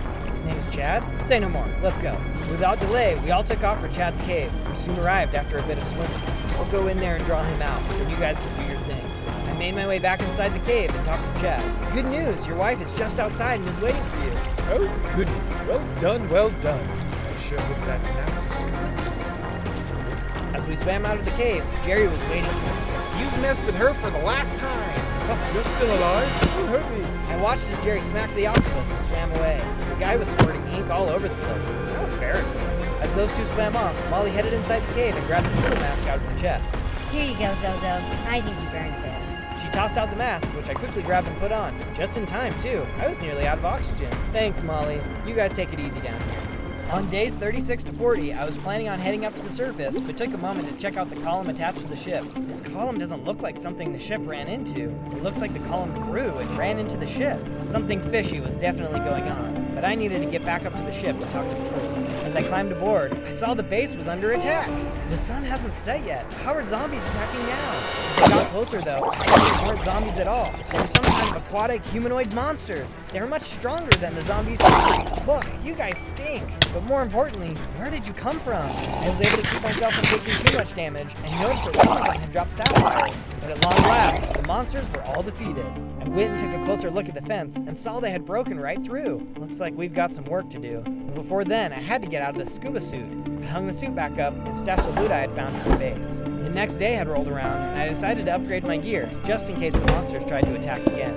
I quickly smelted down all the iron I collected, then used that iron to make an anvil. I placed the anvil down, then used the infinity enchantment I had found to enchant my harpoon gun. Now I'll have unlimited ammo. Next up, I had an idea for what I wanted to make with the sapphires the monsters had dropped. I grabbed a hammer and used it to shape the sapphires into a blade. With my gear upgraded, I headed over to talk to Switchblade about how things had been going, and fill him in on what I had discovered. It's been rough, to be honest. We had been fighting off wave after wave of monsters. It's a good thing you showed up when you did, because we didn't think we were going to make it. I'm just glad everyone is okay, so what are you thinking for our next move? Switchblade led me outside. Well, as you can see, they were able to break right through our wooden fence. Our best bet is to upgrade the wall, and we'll do well to get a proper HQ set up. Sounds like a plan. Let's gather some supplies and get right to it. On days 41 to 43, we had finished gathering the supplies we needed, so I started by tearing down one of the old planes on the deck.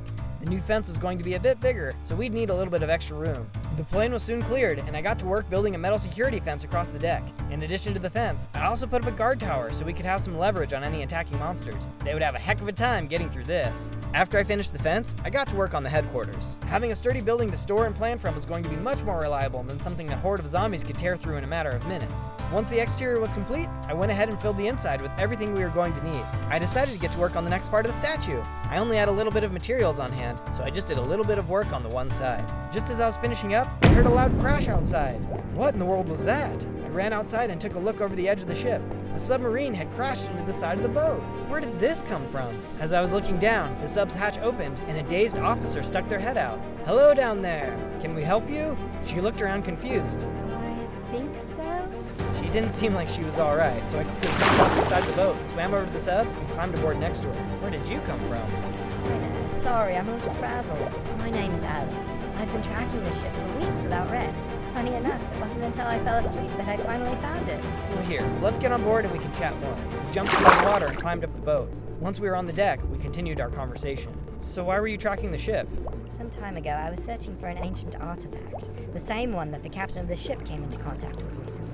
He beat me to it, but I don't think he understood what it was. I've been desperately trying to find this ship.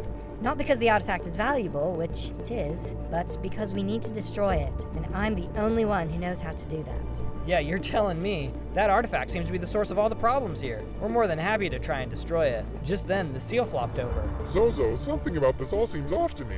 What do you know? You're just a seal. I'm a trained submariner. Yeah, a trained submariner who just crashed their sub. Okay, you two, calm down. Look, we know there's something weird going on, and this could be a shot to fix it, or at least end it. What do we know about the artifact? Well, the captain probably has it near him, up in the control tower, so we should focus on getting to that. Okay, sounds good. The doors are all locked, but maybe the other sailors know a way around that. I headed over to talk to the sailors. There was good news. There was actually a master key to the entire ship. The bad news, though, was that the key was most likely in the armory, deep in the belly of the boat. Well, I figured I'd have to go back in there at some point. We'll get this done.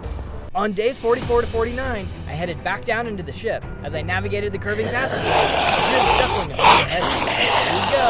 The zombies came sprinting around the corner, but they were no match for my new sapphire sword. I was able to pretty quickly overpower these guys, but how would I hold up against a group of those monsters? With the zombies out of the way, I headed deeper still into the ship. Soon I found myself in a room full of different internal mechanisms. I could hear something in the room ahead. Sounds like more zombies, but something is different. I poked my head through the doorway and could see one of those monsters leading a group of zombies around. Is he commanding them? I very quickly found the answer to that question because the monster caught sight of me, let out a growl, and all the zombies charged.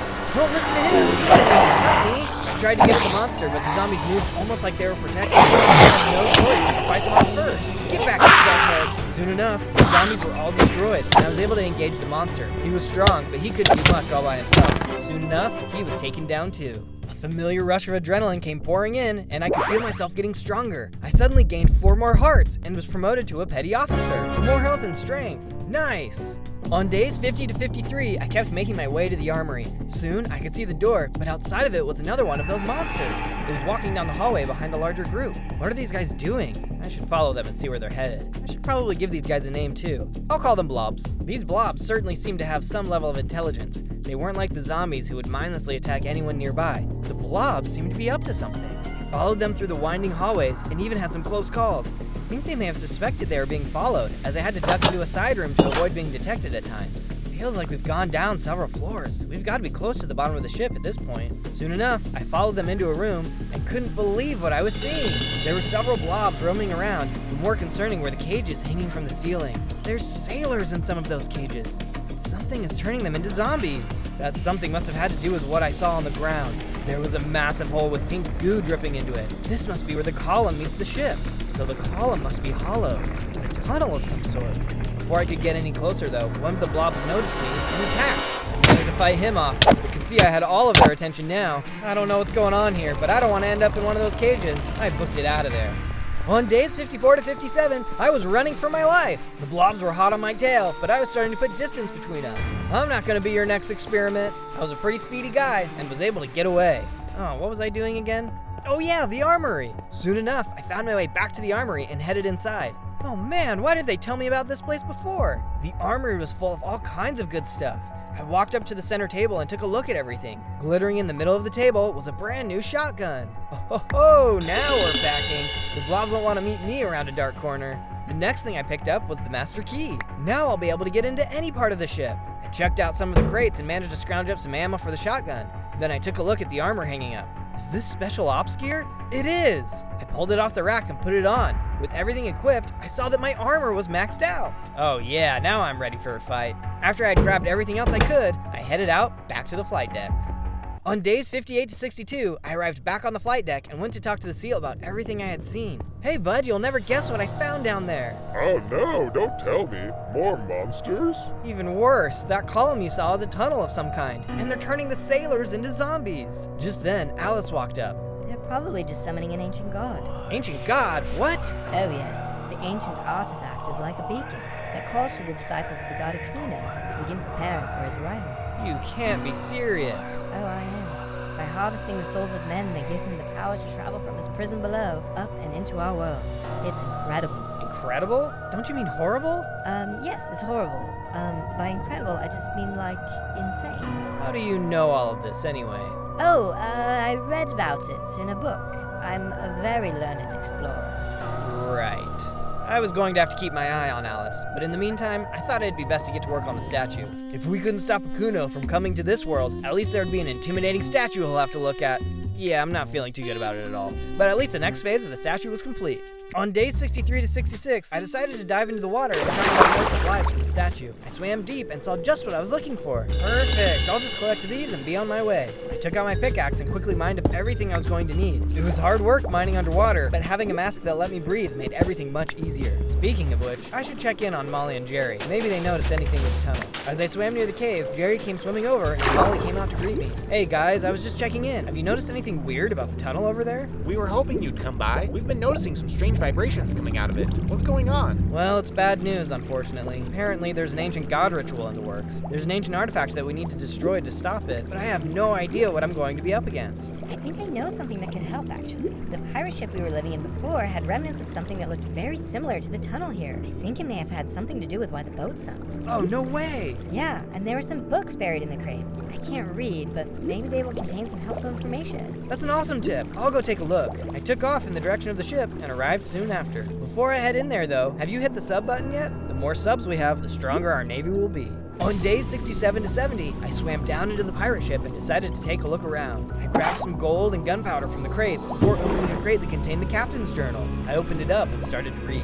Day 75, we spotted an island full of zombies. Lost a lot of men fighting inside, but it was worth it, I think. This captain's crew had to fight zombies too. They must have been near the artifact. I'll keep reading. We found this strange, mysterious book.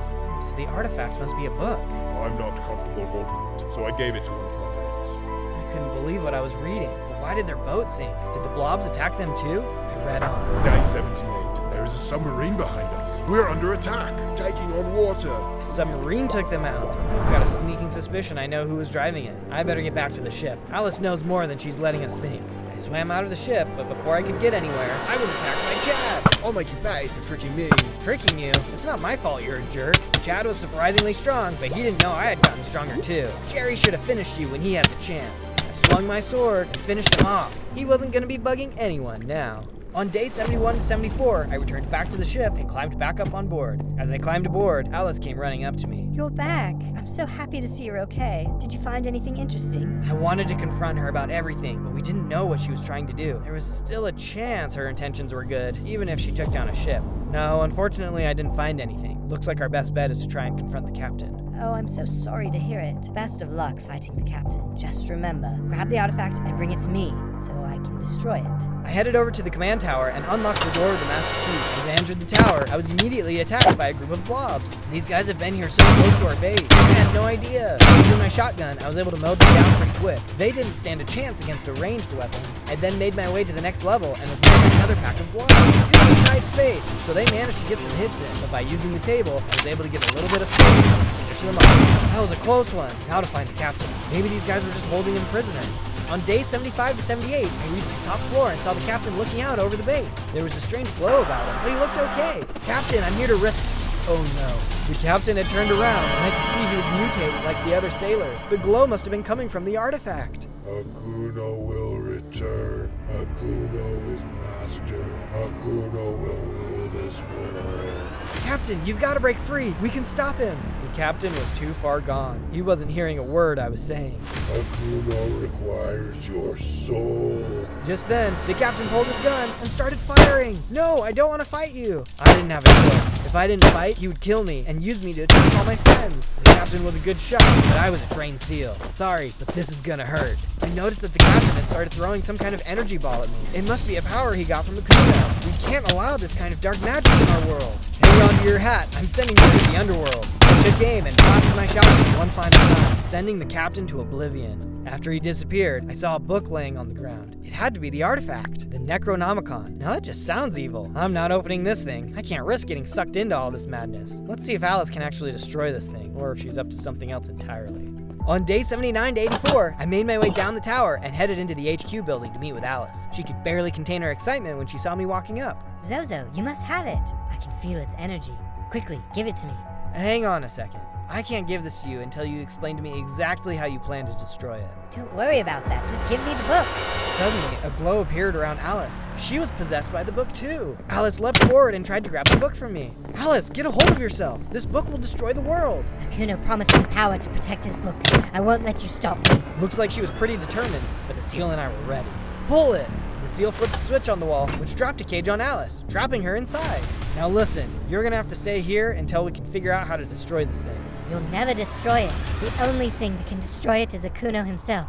You'll never win. Kuno himself? I ran outside to chat with the seal. Well, it's not looking good. I think the only option is to enter the tunnel and find this Akuno. I'll have to try and trick him into destroying the book somehow. It looks like it's our only option. The seal agreed.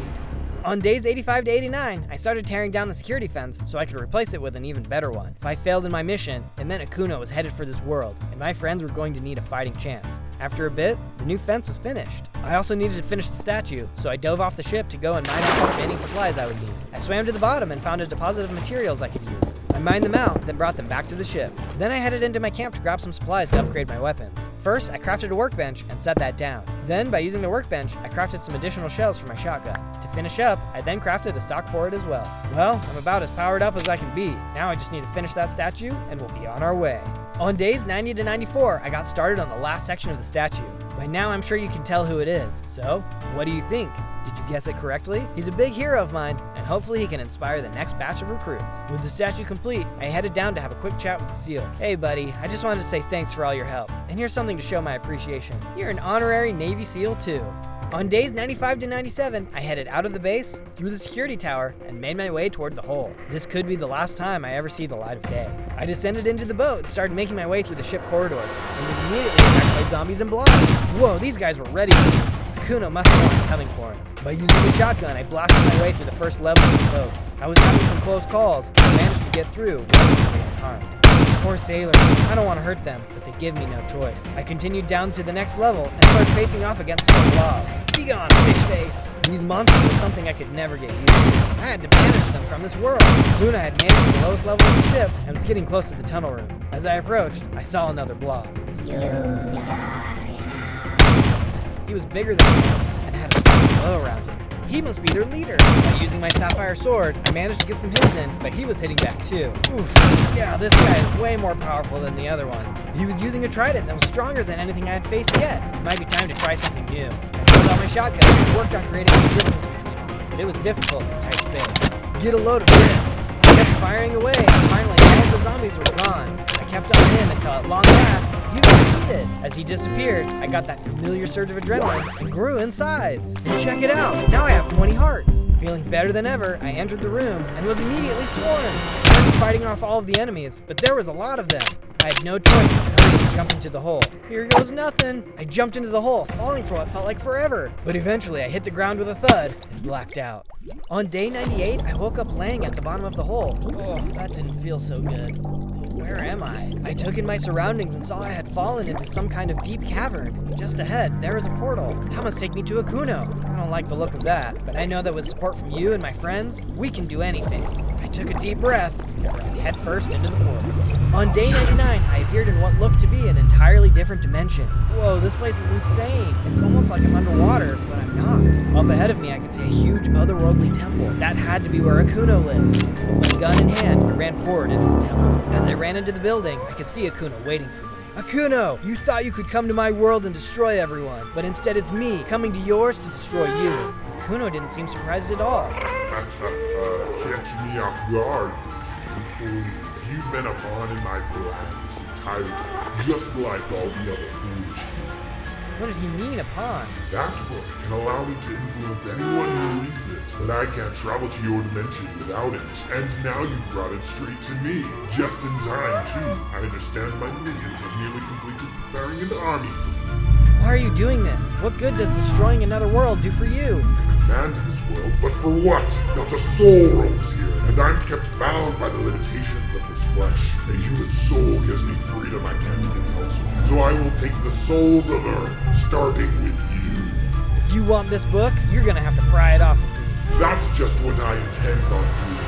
I immediately opened fire with my shotgun. It didn't seem to be doing anything. Pathetic. Your human weapons are no match for my magic. You'll never break my enchantments. I fired a few more shots, but he was right.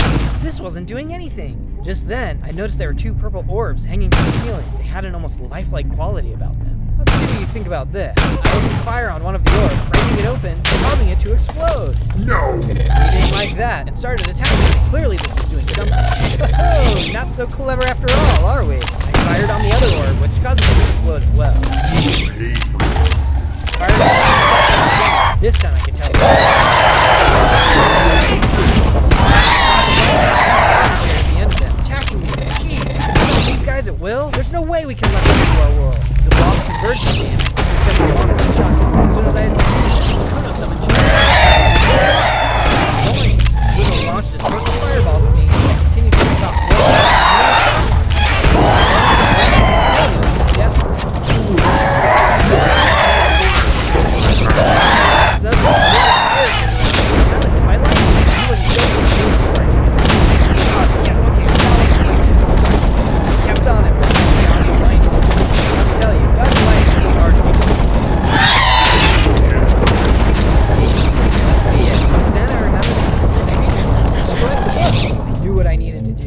Then, a ring of fire appeared around me, and I jumped back. Lightning struck the boat, destroying it. No! Akuno erupted in an explosion and was destroyed. I did it!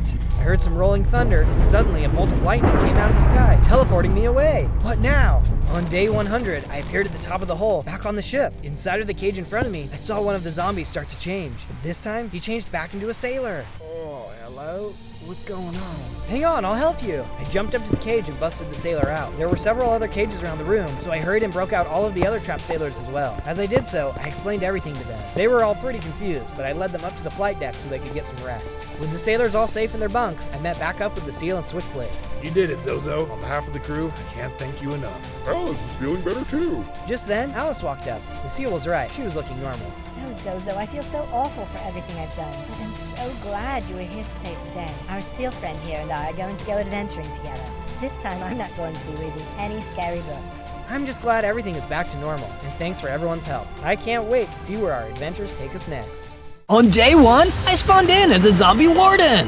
Whoa, I guess I must be a warden who was revived into a zombie. What are the chances? I only had 6 hearts to start with, probably because I had just been brought back. I'll bet I can become a lot stronger than this. It looks like I already had the physical strength of a zombie and the senses of a warden. I could also perform a wicked sonic boom.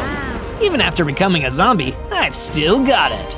I realized that I was inside of some musty old tomb. There was a necromancer nearby who seemed to be jumping for joy. Yes, I have done it! After so many tries, I have turned a warden into a zombie! Now my creation will serve me and do my bidding! Whoa there, guy. I just got here. Don't I get to choose whether or not I do your bidding? Free will? I guess I need to use a stronger control spell. The necromancer started slinging magic at me. It was probably the control spell he mentioned. I didn't want to be controlled, so I started to run away. I ran off into a hallway of the tomb and found cover against the necromancer's spells. He was not happy about that. You will serve me! Get him, Reaper! An undead Reaper was summoned and ran towards me, chasing me, but I found a hole in the wall and squeezed through. On the other side were a bunch of coffins and gravestones. I guess I could rest here since I'm a zombie. I'll find a way out of this place tomorrow so I can stay free. On day 2, I took my first steps towards freedom and entered a forest inside of a cave. I thought that the way to the surface must have been somewhere around here. I could see perfectly in the darkness because of my warden senses, so I punched one of the trees and gathered enough wood to make a wooden axe and pickaxe. This forest was way bigger than I expected. I realized that I had no idea how to get to the surface from here, but I was determined to keep exploring this place until I did. I soon found out that I wasn't alone. There was some kind of warrior ghost floating around near a mysterious monument which was emitting a strong light. Greetings! You must be another one of that necromancer's pawns, or at least you were. I'm nobody's pawn. The name is Zozo, and I'm looking for a way out of this tomb so I can start a new life on the outside. You're lucky you can move around so freely. I am ghost-bound to this monument, but my spirit is too strong to be controlled by that necromancer. So he tried to make you his servant too? Yes, but be warned, the necromancer was not the most evil thing in this tomb. There is a more ancient and deadly force living deep below, and it too may try to keep you here. Good to know. Thank you for the heads up. I continued to explore the forest and ran into some cave-dwelling mooses. It was honestly a good thing because I had gotten very hungry. I'm eating mooses tonight. Or wait, is the plural moose or mooses? Or is it meese? Whatever it was, the raw moose ribs I got from the fight tasted great. It seems like most zombies, I've got an all-meat diet. On day 3, I found a wide open cavern where I could start building an underground base. I can't be much of a warden without a place to ward. I mined some stone so that I could build a small shelter for myself. With the material situation sorted for now, I started to build myself a temporary tent-like base. I would need to get more materials before I could make a high-quality base, but this would do for now. I heard a sound behind me, and my keen warden senses told me that it was a soul eater. I fired off a sonic boom to tell it not to mess with me, but it seemed to only make it madder. The soul eater ran towards me and attacked. "You're not getting my soul today!" I fought back with my zombie strength. The soul eater was a tough enemy, but my sonic boom had weakened it before we got into melee range, so I was able to win the fight. I felt the souls that the soul eater had collected enter me and began to feel my power grow. My number of hearts doubled to 12, and I even became slightly larger. Later, with the rest of the wood I gathered, I built a fence around my shelter. On days 4 to 5, I searched the forest cavern for more materials to use for my base and to protect myself. I wonder if the entrance of the tomb has any materials that I might have missed. Even though it was risky, I went back in the direction of the tomb. When I arrived at the entrance, I found that the necromancer was there waiting for me. "You again! I already told you that I won't be controlled. I am a free zombie!" You have no idea what is coming for you, Zozo. The Demon King promised me great rewards if I could build an undead legion for his army. The Demon King? Who is that? He has waited countless eons to make his return. This tomb was where the ancient heroes of the past sealed him away. But now that he has come back, the world will belong to him, and I will do my part to ensure that. The necromancer cast another confusion spell, but I countered it with a perfectly timed sonic boom that stopped it in midair. Nice try, but I won't work for you, and I won't work for the Demon King. I blocked another confusion spell with my sonic boom and drew my sword. I ran toward the necromancer and struck him down. You foolish zombie! You could have been on the winning side, but now you will pay the price for being a traitor! He crumbled into dust, leaving nothing behind. On days 6 to 8, I began digging into the walls of the cavern so that I could find a way towards the outside. My brand new tunnel quickly turned into a mine, and I was able to gather a ton of stone. I built myself a full set of stone armor. While I was at it, I also upgraded my tools to stone. It was just in time because a pack of kobolds showed up right after to attack my base and try to steal my materials.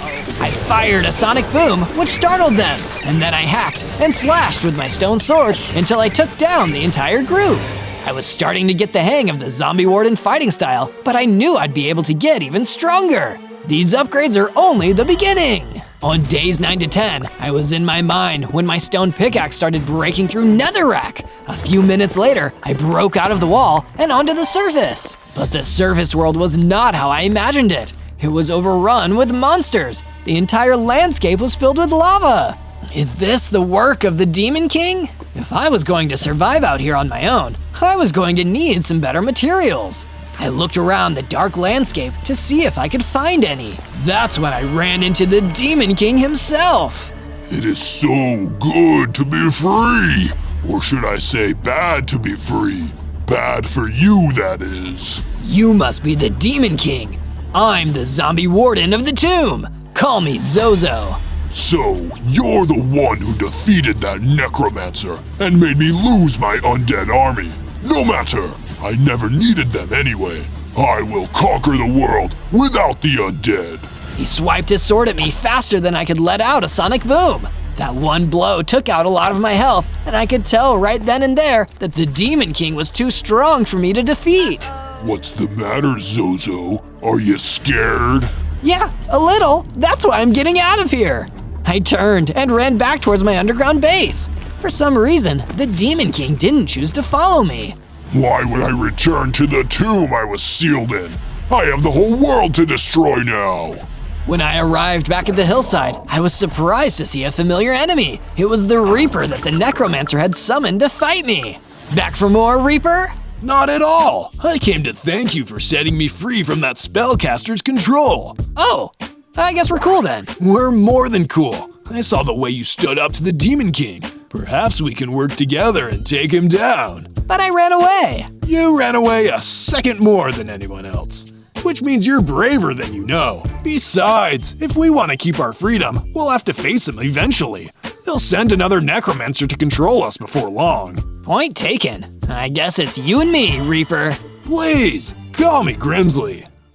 On days 11 to 12, I invited Grimsley back to my base and began to build another structure to house him. While I was at it, I popped my tent back up, then decided that wasn't enough. So I turned my tent into a watchtower. That way, I could observe what was happening on the surface while I was in my base. I spent some time out in the surface world gathering materials to craft new items. The surface world had a lot of warped stems, and I made sure to get as much as I could. I then proceeded to explore the area some more. I mean, who knows what I might find here? While I was exploring, I spotted a mob. It was headed my way, so I got ready for a fight. I blasted the approaching lava monster with my sonic boom, but it didn't do much damage. My stone weapons also had no effect on the creature at all. Oh no, I'm too weak. I need to get a better weapon and come back. I disappeared into the forest and retreated away from the battlefield. Using some of my leftover stone, I crafted myself a brand new mace for combat. It was a slow weapon, but it had a lot of power, and that suited me just fine. The next time I saw that lava monster, I took him down in one hit. Hooray! Now this is a weapon I can use! I decided not to stop there. The mace was great, but I could use a durable set of armor to match. Some iron tools wouldn't hurt either. I went back to my personal mineshaft and began to dig for iron. It didn't take me too long to find enough to improve my tools and armor level. I smelted the iron down and crafted myself a full set of iron armor and tools. On days 13 to 15, the ghost of the ancient warrior called me to his side and told me the tale of the Demon King. 100 years ago, the world was under attack by a Demon King and his army of demons and monsters. The big evil guy had succeeded in uniting the demons, the undead mobs, and the two-headed ogre tribe into an unstoppable fighting force. The villagers and animals tried to stand against the Demon King, but they were no match. It seemed that all hope was lost, until one day, the legendary heroes appeared. I was one of them. Together, myself and my companions used our legendary weapons to strike deadly blows on the Demon King, weakening him enough for our cleric to trap him inside of the tomb we now stand inside. It seems as though the seal held for exactly 100 years before being broken. I can only imagine that this is because there were no heroes powerful enough to use that spell in the modern day. So you're saying that even you and the other legendary heroes couldn't defeat the Demon King back then, and then the only way was to seal him, even though it didn't last? It's better than letting him rampage around and do whatever he wants. I don't know. Even if there was somebody who could cast the sealing spell these days, would it even matter? It's like putting a band-aid on a broken sword. I'm sorry, but it doesn't sound like there is anything that can be done. On days 16 to 19, I couldn't find Grimsley anywhere in the base, even in the house I built for him. Grimsley wouldn't just leave without telling me. I better look for him. It was a good thing I was part warden, because wardens are really good at finding things. I wandered out farther than I ever had before, to a hill with dark grass and strange ruins on top of it. I spotted Grimsley, but he wasn't alone. There was another mob there, and it looked like it was wearing a magic robe. Oh no, another necromancer has tried to capture Grimsley. I got closer, and I saw that I was correct. The cloaked figure had him enclosed in a ritual circle, and Grimsley was trapped. Zozo, is that you? Help me! Don't worry, Grimsley, I'll save you! I fired a sonic boom, which disrupted the necromancer's chanting. He got angry and fired some evil bolts at me. I circled around the hill, using the ruins as cover. I managed to catch him by surprise and wind up an overhead smash with my mace. See you later! The magic circle collapsed when the caster was defeated, and Grimsley was set free. Well done, Zozo! I thought I was gonna be controlled again for sure! Don't worry, buddy, I gotcha. Neither of us will ever be controlled again. This time, the Demon King won't have the help of the undead. We'll be fighting against him. That's the spirit! Or should I say, we're the spirits. Inspired by Grimsley's words, I felt myself began to grow and change. My number of hearts increased to 20, and I also gained increased melee damage. Zombie-rific! It was just in time, too, because we were joined by a troop of knights. Their leader wore ice armor. Freeze, undead servants of the Demon King! I, Sir Frost, will put you on ice. It's cool. We don't actually work for the Demon King, and we're gonna make sure no other undead has to either. Oh, pardon the misunderstanding then. I'll be off to continue facing his forces and searching for the legendary blade of demon sealing. Wait, a blade like that exists? We certainly hope so. It is said to contain the magic of the cleric who sealed him the first time. Well, if you need any help, you know who to call. Me, Zozo. On days 20 to 22, I went back to the base, only to find it overrun with giant centipedes. All right, you bugs, prepare to get squashed. They were quick, but not very tough, so I used my sword instead of my mace. I figured this place needed a statue, one that would show those knights that allies could be found here, in the remnants of the Demon King's tomb. It would have to be brave and mighty, not to mention cool. Sir Frost will be so impressed that he'll make me his second in command. Plus, he's probably the modern-day descendant of one of those legendary heroes who beat the Demon King. That's how it usually works. I needed white and blue for the statue to really look like him, so I went to gather some dolomite and lapis. I managed to mine quite a bit of the materials I needed and went back to the base. With access to those materials, I could start working on the statue. It was really starting to come together and look like a base of something great. What do you think it'll be? While you're leaving a comment on what you think it'll be, don't forget to subscribe and ring the bell so you can see more of my amazing adventures. On days 23 to 26, the kobolds returned in even greater numbers. This time, they had some ranged weapons on them too. I guess kobolds were craftier than I thought. Fortunately, my melee damage had gotten stronger and I could easily deal with them. One of the kobolds I defeated dropped a bow and a quiver full of poison-tipped arrows. This would make a good backup ranged weapon for my sonic boom. Since there were no necromancers to cast spells on me, I took a trip down into the depths of the tomb. It looked like they had been taken over by a den of slimes and spiders, and they were in the middle of a territory struggle. Am I interrupting something? I cleared out the vermin and gathered up their webs and slime balls. Once I returned to the base, I was able to craft those materials into some leads. After I was done with that, I spotted another kobold jumping in front of my base and ran down to face it. Oh, hey, there's still another kobold back here. Back for another fight. No way! I want to join you guys. The other kobolds were always mean to me. Oh, I didn't know. Don't worry, buddy. I gotcha. I built a new house for the kobold and set him up with a workshop to make new weapons and gizmos. Let me make it up to you by building some traps around the base for you. On days 27 to 31, I returned to the forest and talked to the ancient warrior about the legendary blade that Sir Frost mentioned. Apparently, this blade can seal the Demon King away again. Does that sound like something that the other legendary warriors might have done? It is possible that the cleric planned ahead and sealed one more spell into the legendary weapon. But I've been trapped here the whole time as a guardian ghost, so I have no idea what happened in those 100 years. I suppose I'll have to go looking and see what the world is like out there. The Demon King is most likely sending his minions to destroy whatever is left of the legendary hero's descendants. If you can find them first, one of them probably knows how to find the legendary blade. Well then, there's no time to waste. Thanks, ancient warrior. I'm out of here. I journeyed out into the wilderness in search of the legacy that the legendary heroes left behind. I came upon a bridge over a deep ravine, which was guarded by a two-headed giant. Just try to get past us. You won't. Watch me. I shot a poison-tipped arrow into the giant and watched as their health started to get chipped away. Why, you... The giant charged right into the path of my swinging mace. Kapow! The hit knocked them back, causing them to stumble over the side of the ravine. The two-headed giant fell all the way to the bottom, but didn't disappear. I quickly ran across the bridge before they found a way back up. On days 32 to 35, I found a grove full of trees, and in it were a bunch of songbirds. Hello, traveler. What brings you to this peaceful place? My name is Zozo, and I'm here in search of a legendary blade that can seal the Demon King. Oh, the Blade of the Cleric. This place was created by one of the other legendary heroes, so we've heard of it, but we're not sure where it is. Darn it, this is still a very nice clearing. But wait, if it was made by the heroes, then... Just as I realized, the Demon King came rushing into the grove. He used his magic staff and destroyed half of the grove in one hit. Luckily, I'm here. Run away, birds. I'll distract him.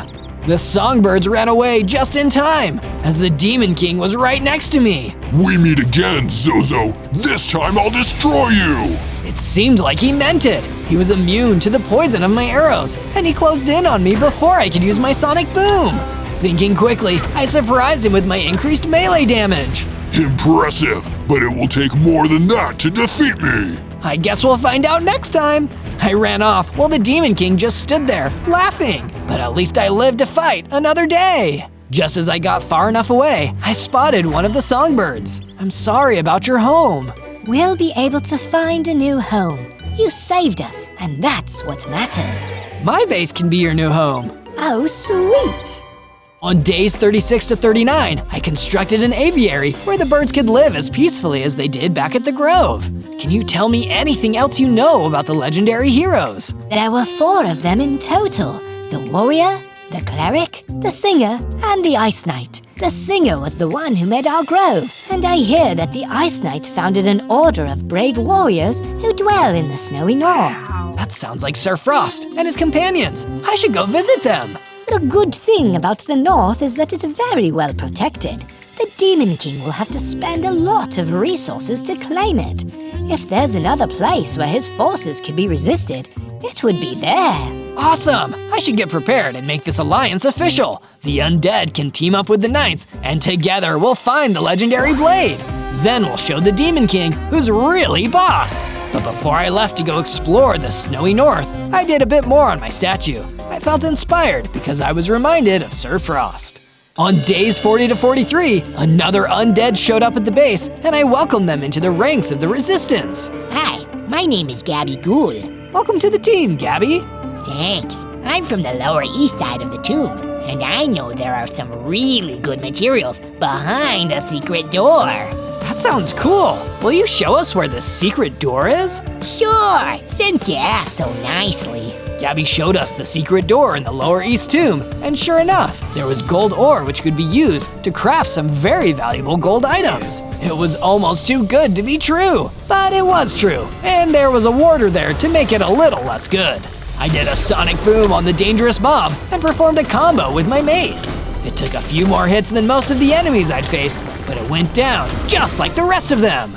Wow, there's a lot of useful stuff back here. I have some materials to give to the kobold trapsmith. I returned to the kobold and gave him all of the materials I collected. I'm sure he will make great use of them. On days 44 to 49, I traveled across the land until I reached the snowy north. If I were human, I'd probably have to wear a coat. Thank goodness I'm undead.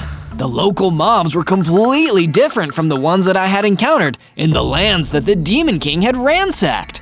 But just because they weren't working for the Demon King didn't mean they were friendly. A winged imp monster known as a Vex swooped from out of the sky and tried to take me down.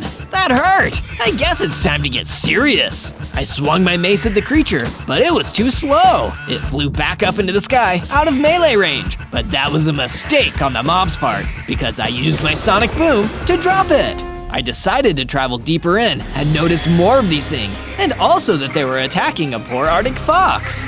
I drew my bow and arrow. I had the element of surprise, so I launched arrows into all of them. The Vexes were poisoned and defeated.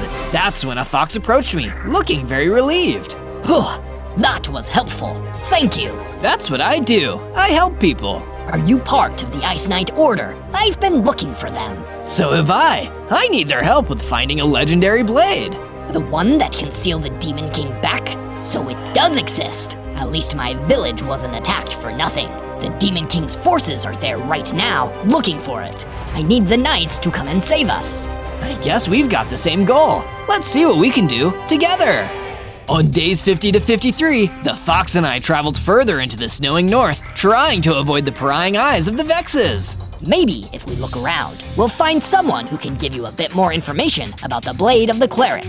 There are a lot of people who hate the Demon King, so they'll probably be willing to help out. But the one person I didn't want to see was the multi-headed giant. He'd finally tracked me down, and he wanted some payback. Is this a friend of yours, Zozo? Yeah, something like that. I rushed in and unleashed my sonic boom, but he dodged the sonic boom and charged at me. I guess two heads are finally looking better than one. But I was stronger than I was all those days ago, and I didn't need only my sonic boom to fight my enemies. As the giant got closer, I pulled out my mace and jumped into the air. One strike of my mace to the giant's multiple heads, and he was defeated. That was amazing. You're a real hero, Zozo. I'm just a zombie warden doing his best. As Fox and I continued to explore, we found a mutant snow golem camping. Hey, Mr. Snow Golem, I'm Zozo, and I'm looking for the Sword of the Cleric. Do you know where I can find it? Sorry to burst your bubble, kid, but it doesn't work that way. You don't just find the Sword of the Cleric. Legends say that when you reveal yourself to be worthy, only then will the sword find its way to you. Oh, so I'm not a real hero yet? You don't have the sword, so probably not. But you seem like a good kid. Take this protection enchantment. It'll help you on your quest. Thanks, Mr. Snow Golem. I appreciate it. On days 54 to 57, I made the long and hard journey back across the map, then went underground to my base. I decided to apply the protection enchantment to my chest plate so I'd be able to withstand more powerful attacks easier. Afterwards, I noticed that the kobold installed some traps, a lava chest trap, a diamond door trap, and a pit trap. Hopefully these will never have to come in handy, but good to have them, just in case. Just then, Grimsley approached me with an important task. Zozo, thank goodness you're here. Gabagool has gotten sick. I fear that it's some kind of hex caused by the Demon King. I can make a healing potion to help her, but I need you to collect some apples from the warped forest. It's a vital ingredient. Don't worry, Grimsley, I'll be right on it. You stay here and tend to Gabby. I quickly went to the overworld and began exploring the warped forest until I happened upon some apples. I collected as many as I could, wanting to make sure there was enough for Gabby's healing potions. I went back to the underground base and gave Grimsley the apples. This is perfect, Zozo. I have even more than I need. Here, take a few of these spare health potions. You never know when they might come in handy. On days 58 to 62, I decided to take a load off and work on the statue after a pretty stressful week. Everyone needs a little relaxation time. Can you guess what it is yet? But just as I was about to continue my statue build, I noticed that a gang of demonic reavers working for the Demon King suddenly started attacking my base. Leave it to a guy called the Demon King to never fight fair. But I had an ace in the hole. As the reavers tried to ransack my base, they activated the different traps. A few fell into the lava pit, some more fell from my pit trap, and one of them even fell from my diamond ore trap. And even more were taken out by my sonic booms. I'll take on as many reavers as the Demon King can send at me. But I wasn't prepared for a sneak attack from behind from Grimsley, the Reaper, which knocked me down. Grimsley, how could you? I thought we were friends. I'm so sorry, Zozo. We are friends, but the Demon King somehow reactivated the Necromancer's control spell. I'm not in control of my own body. He is. Grimsley, you have to fight it. I promise I'll help free you. I'm worried you're already too late, Zozo. Just promise me you'll stay safe and don't follow me. And with that, the mind-controlled Grimsley ran off.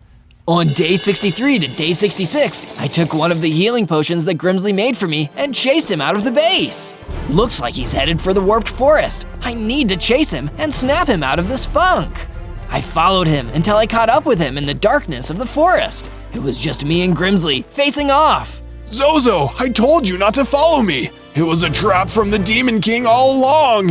That's when even more reavers came out of the forest to battle me. It looked like more than I could even take on. Grimsley, I need you to help me. I can't help you, Zozo. I'm not in control. You have to fight, Grimsley. You're not just a servant of the Necromancer or the Demon King. You're your own person.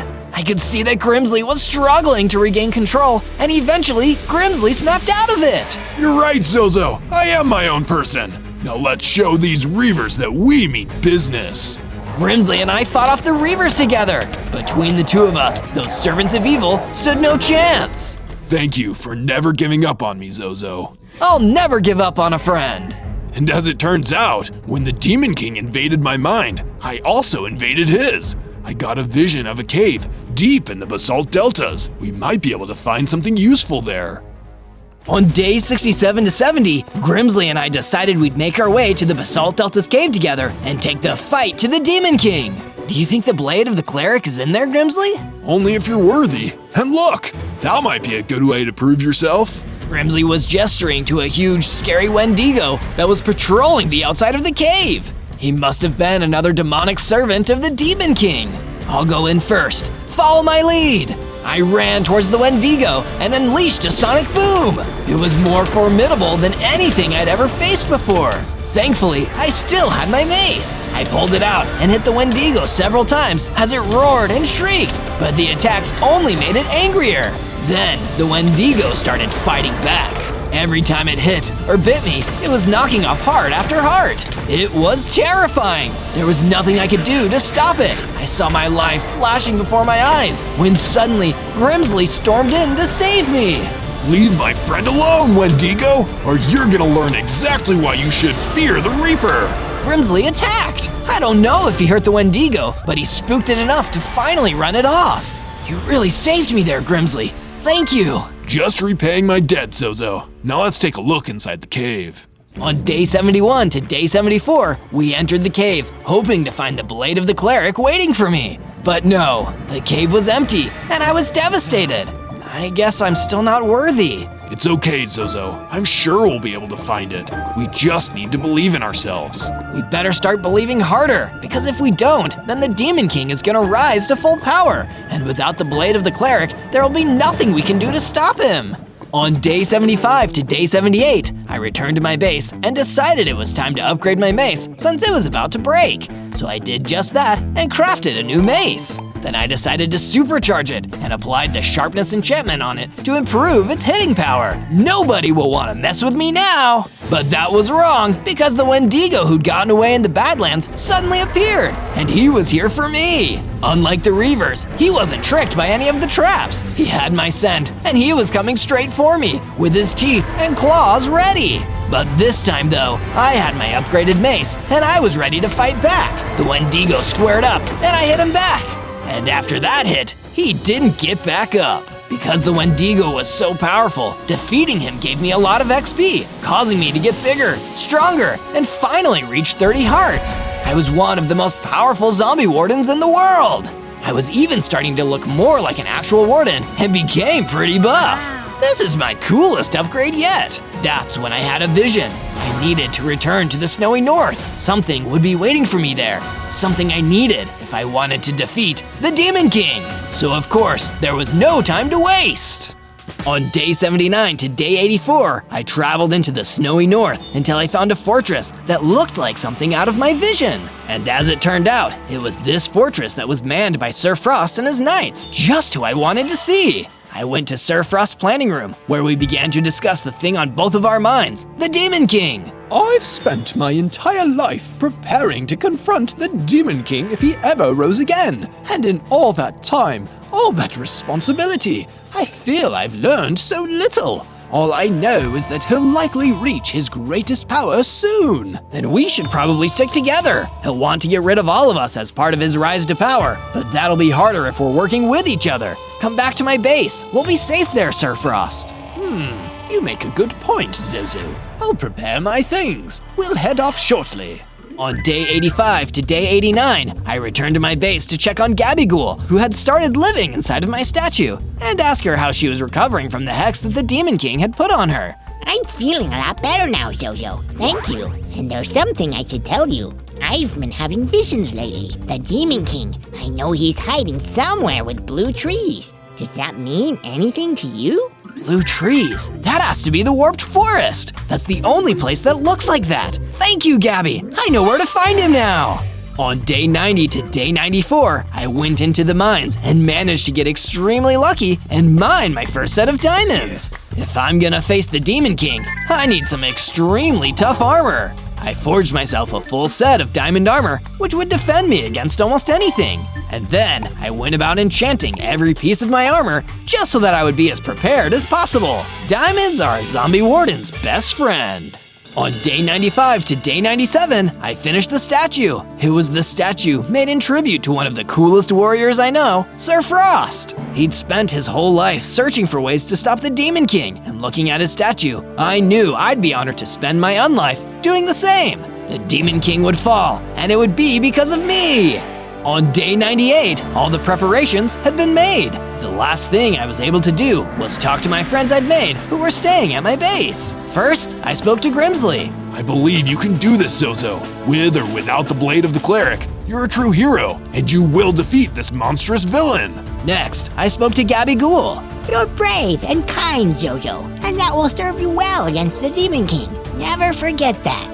And of course, Sir Frost, the Ice Knight. Are you sure you want to do this alone, Zozo? I would happily fight by your side, if you so will it. Thank you, Sir Frost. You've been fighting this fight a long time. Let me finish it for you. And if you want to help me, the best thing you can do is subscribe to Zozo and ring the bell to always be notified of the next adventure. On day 99, with everything said, I left the underground base and made my way deep into the horrors of the Nether. The first stop was the Crimson Forest, the only way to the warped forest Gabby had mentioned, where the Demon King would be waiting. That's when I saw something crawling out of the ground. It was another warden, just like me, except he wasn't zombified. You worthless traitor! The Necromancer and the Demon King gave you everything, and yet you rebel. You make me sick, you undead freak! I'd rather be undead and free than alive and taking orders from the Demon King. The enemy warden tried to unleash a sonic boom on me, but I wasn't about to waste time on him when I had the biggest fish to fry. I unleashed my sonic boom, and the enemy warden was completely destroyed. Traitor! And with him out of the way, it was time to enter the warped forest and finally finish this thing. On day 100, I entered the warped forest and prepared myself for the fight of my own life. It wouldn't be easy. First, I had to deal with the Endermen. They kept teleporting around me, and it took both my mace and my Mega Sonic Boom to take care of them. It doesn't matter how much you delay, I'm gonna take on your boss soon enough. I thought I'd need to keep searching for the Demon King, but instead, the Demon King came for me. He floated down towards me, ready to fight. You again? That little failed experiment that killed the Necromancer. Are you truly foolish enough to think you can best me, the Demon King? And with that, he began to grow, becoming a far bigger and more powerful version of himself than I'd ever seen. He had finally reached his full power. Even if I can't beat you, I'm still going to fight you, because what kind of person would I be if I didn't? A living one. The Demon King pulled out a powerful bow and started shooting me with it. I tried to dodge, but was quickly overwhelmed due to the sheer power of it. Weak! How disappointing! Destroying you will be an act of mercy! Just as I thought I'd be doomed, I noticed something had been added to my inventory. It was the blade of the cleric. My act of bravery had finally earned it. As soon as I equipped the blade, I saw myself growing, getting more powerful. I was bigger, stronger, and even had a mighty 50 hearts. There would be no stopping me now! Okay, Demon King, are you ready for a real fight? With the blade of the cleric, I attacked the Demon King, striking him again and again, forcing him further back into the warped forest, weakening him, breaking him down. I could tell he was afraid. Zozo, wait! Clearly you're strong! How about we join forces? Imagine the power we could have together! Nice offer, but I think I'll stick with my friends, Demon King. With one last blast of my sonic boom, the Demon King was destroyed, and the world was saved! After that, I went back to the base happy to finally relax. On day one, I spawned into the Badlands as a devil dragon! A devil dragon in the Badlands? This is so rad that I don't even mind that I'm a baby! I feel like I should start a rock band or something! But before I could come up with a cool name for my new rock band, something huge and dark rose out of the ground in front of me. It was an Endergast! Oh my goodness! I've never seen anything like you before! Welcome to my domain, Devil Dragon. I am Lord Endergast, the most powerful being in the overworld. Wow! It's an honor to meet you, your lordship. Is there anything I can do for you? Yes, you can perish! Lord Endergast blew a huge fireball at me, which I only narrowly dodged, destroying the summoning circle next to me. Why did you do that? I was so polite to you.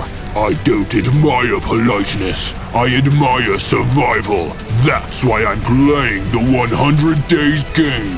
And if you figure out how to play, you may just be able to survive this. How can I play a game if I don't even know the rules? But he didn't answer me. He just breathed another fireball at me, and all I could do was turn and fly away. The 100 Days game? I guess I've gotta find out what it is if I want to survive. On day 2, I finally stopped after hours of flying through the Badlands, trying to escape the wrath of the nasty Lord Endergast. I can't afford to be reckless against a villain as powerful as him just yet. I only have 10 hearts. If a battle goes bad, I won't be able to survive. But my hearts weren't the only issue. My hunger meter was almost dangerously low. I needed to get my hands on some food soon, or I'd be in real trouble. I searched around the Badlands, which didn't have that much vegetation. I was so relieved when I happened upon a lone apple tree that I almost cried. Sweet, crunchy, delicious, apple-y goodness! Just what the doctor ordered. I knocked down the tree and started eating the apples that it dropped, until I started hearing a rustling noise that sent a chill down my spine.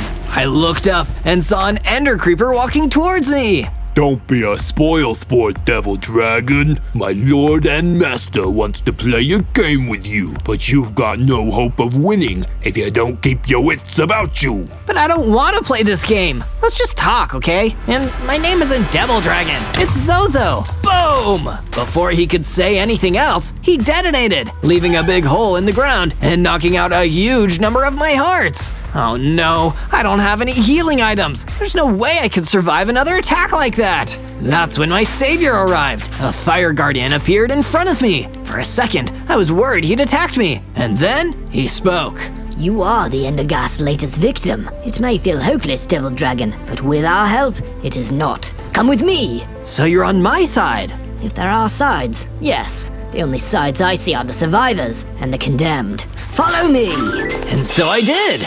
On day 3, I followed the fire guardian across the Badlands as night fell around us. It felt like the enemies coming after me could attack at any time. What is your name, Devil Dragon? I'm Zozo. I've only been here for 3 days. I don't understand why so many people are after me. It's because that monstrous Endergast marked you. To be marked means that monsters and beasts will seek you out. They will hunt you, and they will try to destroy you. But why? I didn't do anything. Perhaps he senses potential in you. Potential for fun. It's all a game to him. But I know a being that might be able to help and advise you. Oh yeah? Who's that?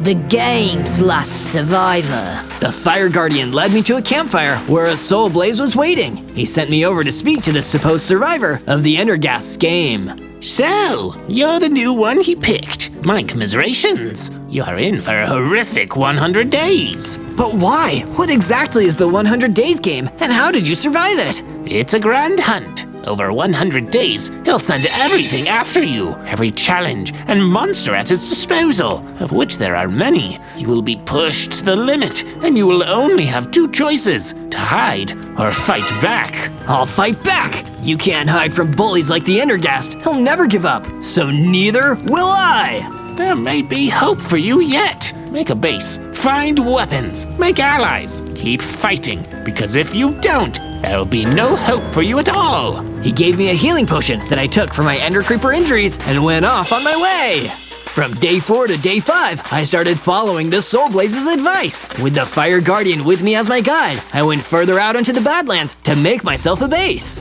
Take these tools, Zozo. It will make your mission much easier. You can always make better ones later. The Fire Guardian gave me a stone sword and a set of stone tools, which I used to start mining stone and cutting down trees. I soon had enough to start building myself a base. It was basic at first, just 2 rooms with some beds, one for me and one for the Fire Guardian. I hope these sheets are fireproof. Once the building was done, I stepped back to look at my hard work. It wasn't much, but it was mine, and I was proud of it. I didn't get to enjoy the moment forever though, as an Ender Blaze floated towards me, ready to attack. This really is a trial by Ender Fire. It wasn't easy, but with my stone sword, I was eventually able to defeat the Ender Blaze and destroy it. And when I did, I got enough XP to level up, getting bigger, stronger, gaining 30 hearts, and big, awesome dragon claws. Looks like I really am playing the game now. From day 6 to day 8, I was wandering through a new biome, the giant taiga, which was full of towering trees and lush greenery. A devil dragon looks kind of out of place here, but I still enjoy the scenery. I wonder if I can find anything out here that'll help me survive the 100 days and fight back against the Endergast. I was so lost in thought that I didn't notice an Enderman sneaking up on me. But when I noticed him, I immediately deployed my claws and started attacking him. He was a formidable foe, but my claws helped me gain victory in the end. That's right, I'd ended the Enderman. That was amazing, kid. Who's that? I turned and saw an evoker emerging from the tree line. I've been hunting and tracking that Enderman for weeks, and you took him out just like that. It was amazing. Oh, thank you. I really appreciate the kind words. It's been kind of a rough week. Tell you what, wanna come help me take out another monster? I'll make it worth your while. Sure, it couldn't hurt. I mean, maybe it could, but I'm always happy to help. From day 9 to day 10, I followed the evoker through the giant taiga until we came upon a deeper, darker part of the forest. What exactly do you want me to take on out here, Mr. Evoker? Truth be told, I need your help taking on a ghast. Oh no, it isn't an endergast, is it? Endergast? No way, I've never even heard of that. This is just a regular ghast, but that doesn't mean it's not extremely dangerous. Well then, I guess I'll make sure to proceed with caution. And even that caution didn't do me much good. The power of the gas fireballs repelled me quickly. I had to escape just to survive, then went back to my new friend, the evoker, with my dragon tail between my legs. It's okay, my friend. Don't beat yourself up. How about we write this one off and come back to take him on another day? Thanks for your patience, Mr. Evoker. Say, why don't you come back and stay with me at my base? I really need some people on my side right now. I'll never turn down a free room. Lead the way, Dragon Boy. From day 11 to day 12, we made it back to my base, and I immediately started working on a room where the evoker could stay. It was super easy, and before long, he had a brand new place to stay right next to my room. When I was done, he came up to talk to me about something. Hey there, Zozo. I really appreciate you making me a room, and I wanted to show my gratitude. I hope you don't mind, but while you were working, I took the liberty of making a few upgrades around the place. Come check them out. I was super impressed. While I'd been busy, the evoker had set up a brand new storage room where I could keep all my gear and resources, as well as a furnace ready to craft some new equipment. That's so kind of you, evoker. Ah, don't mention it. It's the least I could do. Anything else you need? Don't hesitate to ask. Well, to tell the truth, I could use some advice. I need to survive the Endergast's 100-day-long hunt. I don't know much about this Endergast fella, but I've been a hunter myself. Let me tell you, a bad hunter will try to make the whole world play by his rules, but a great hunter will know how to use the world around him to his advantage. See what I mean? It was great advice, and I immediately started to act on it. I headed into a nearby cavern to seek out some iron ore and brought it back to my base. With the furnace, I turned the ore into iron ingots and then crafted a new iron pickaxe and matching sword for myself. The evoker was right. I could use the world around me to my advantage. That was how I could survive and beat the Endergast at his own game. In my search for more resources, I also made a few extra improvements to my base. I herded a flock of nearby sheep into the area and set up a nice spacious pen to keep them secure. Things looked to be on the up. From day 13 to day 15, I decided to ask my guide, the Fire Guardian, for some advice on growing stronger so I could survive the rest of the hunt. Taking on the Endergast won't be easy, Zozo, but smaller challenges can prepare us for the larger ones ahead. I've heard some of his henchmen are stalking the giant tiger. If you're using the world around you, then use them to hone your fighting skills. So, I set off on my new quest to take down some of the Endergast's minions. Reaching the giant taiga, I realized that this wasn't going to be as easy as I first thought, because I was outnumbered. A swarm of ender creepers were roaming around, and I'd already tangled with one of those nasty explosive mobs. But I remembered the advice from the evoker, use the world to my advantage. The giant taiga was filled with plenty of vegetation, which I could use as cover to sneak up and get the drop on them. I jumped from the trees and destroyed one on the spot. Hey, where the heck did he come from? With a swing of my sword, I dealt some damage, then ducked back behind the trees. Hey, where the heck did he disappear to? They searched for me, but only found defeat. When the last one remained, he puffed, and boom! The ender creeper detonated. I emerged victorious, and one even dropped a handy item, a health potion. Drinking it, I suddenly got much stronger. I had now gone up to 60 hearts, and even learned a new ability, a flame breath attack. Oh, now that's perfect for a devil dragon like me. Now I'm cooking with fire. From day 16 to day 19, I continued exploring the world and looking for some more of the Endergast henchmen to take down. I was feeling super confident about my chances after my victory and looking for my next big challenge. I stumbled into a new biome, the Crimson Forest. This place was crazy creepy. As I explored, I came across an old book that seemed to have been left by someone that the Endergast had marked before. If you are reading this, then beware. The one hunting you has no rules, no boundaries. He doesn't flinch at his adversary adversaries. He fears nothing. That's why he does this. He hunts to feel alive and will do anything to catch his prey. Oh, I'd better watch out. The Endergast seems to have some real issues. I had been so distracted by reading the book that I almost didn't notice a familiar hissing sneaking up behind me. There's the devil dragon that took out our buddies. Get this fool, boys. More ender creepers! I was nearly caught off guard, but stood my ground and fought them off. That was a close one. Lucky I noticed them, or I could have been blown to smithereens. From day 20 to day 22, after my run-in with that last group of ender creepers, I decided it would be best to make sure I was better protected against oncoming damage. So I headed back to the mines and gathered up some more iron ore, turning it into ingots and then smelting those into a shiny new iron chestplate. With all this added armor, and still feeling confident after my recent wins, I thought it was about time I got some more experience and headed back to take care of that ghast that the evoker had been hunting when we met a few days earlier. This ought to be a good warm-up for taking on the Endergast. Sneaking up like I had done before, I gave the ghast a taste of his own medicine and hurled flames its way. I was able to deal a lot of damage, destroying it on the spot. But I didn't get to enjoy the victory for long. Do you really think you'll be able to best me so easily? It was the Endergast. Where had he come from? You really ought to be more careful with how much attention you draw to yourself. I was once like you know. Weak, inexperienced. Do you think anyone made it easy for me? Of course not. I had to prove myself as the greatest hunter of all time. And I'm not about to let an upstart like you undermine me. Before I had a chance to fight back, the Endergast released a barrage of fireballs. I knew I wasn't going to win this fight. I had no choice but to take cover and retreat to safety. From day 23 to day 26, I managed to make it back to my base, but was careful to make sure I wasn't followed. Lord Endergast had already tracked me down once. I needed to be careful he didn't discover where I'd set up my base. I tried not to feel too defeated. It was still early in the 100-day challenge, and I just needed to keep challenging myself to eventually beat him. Plus, I'd already bested that regular ghast, which the evoker was really impressed to hear about. That's great. Good going, Dragon Boy. We'll make a world-class hunter out of you yet.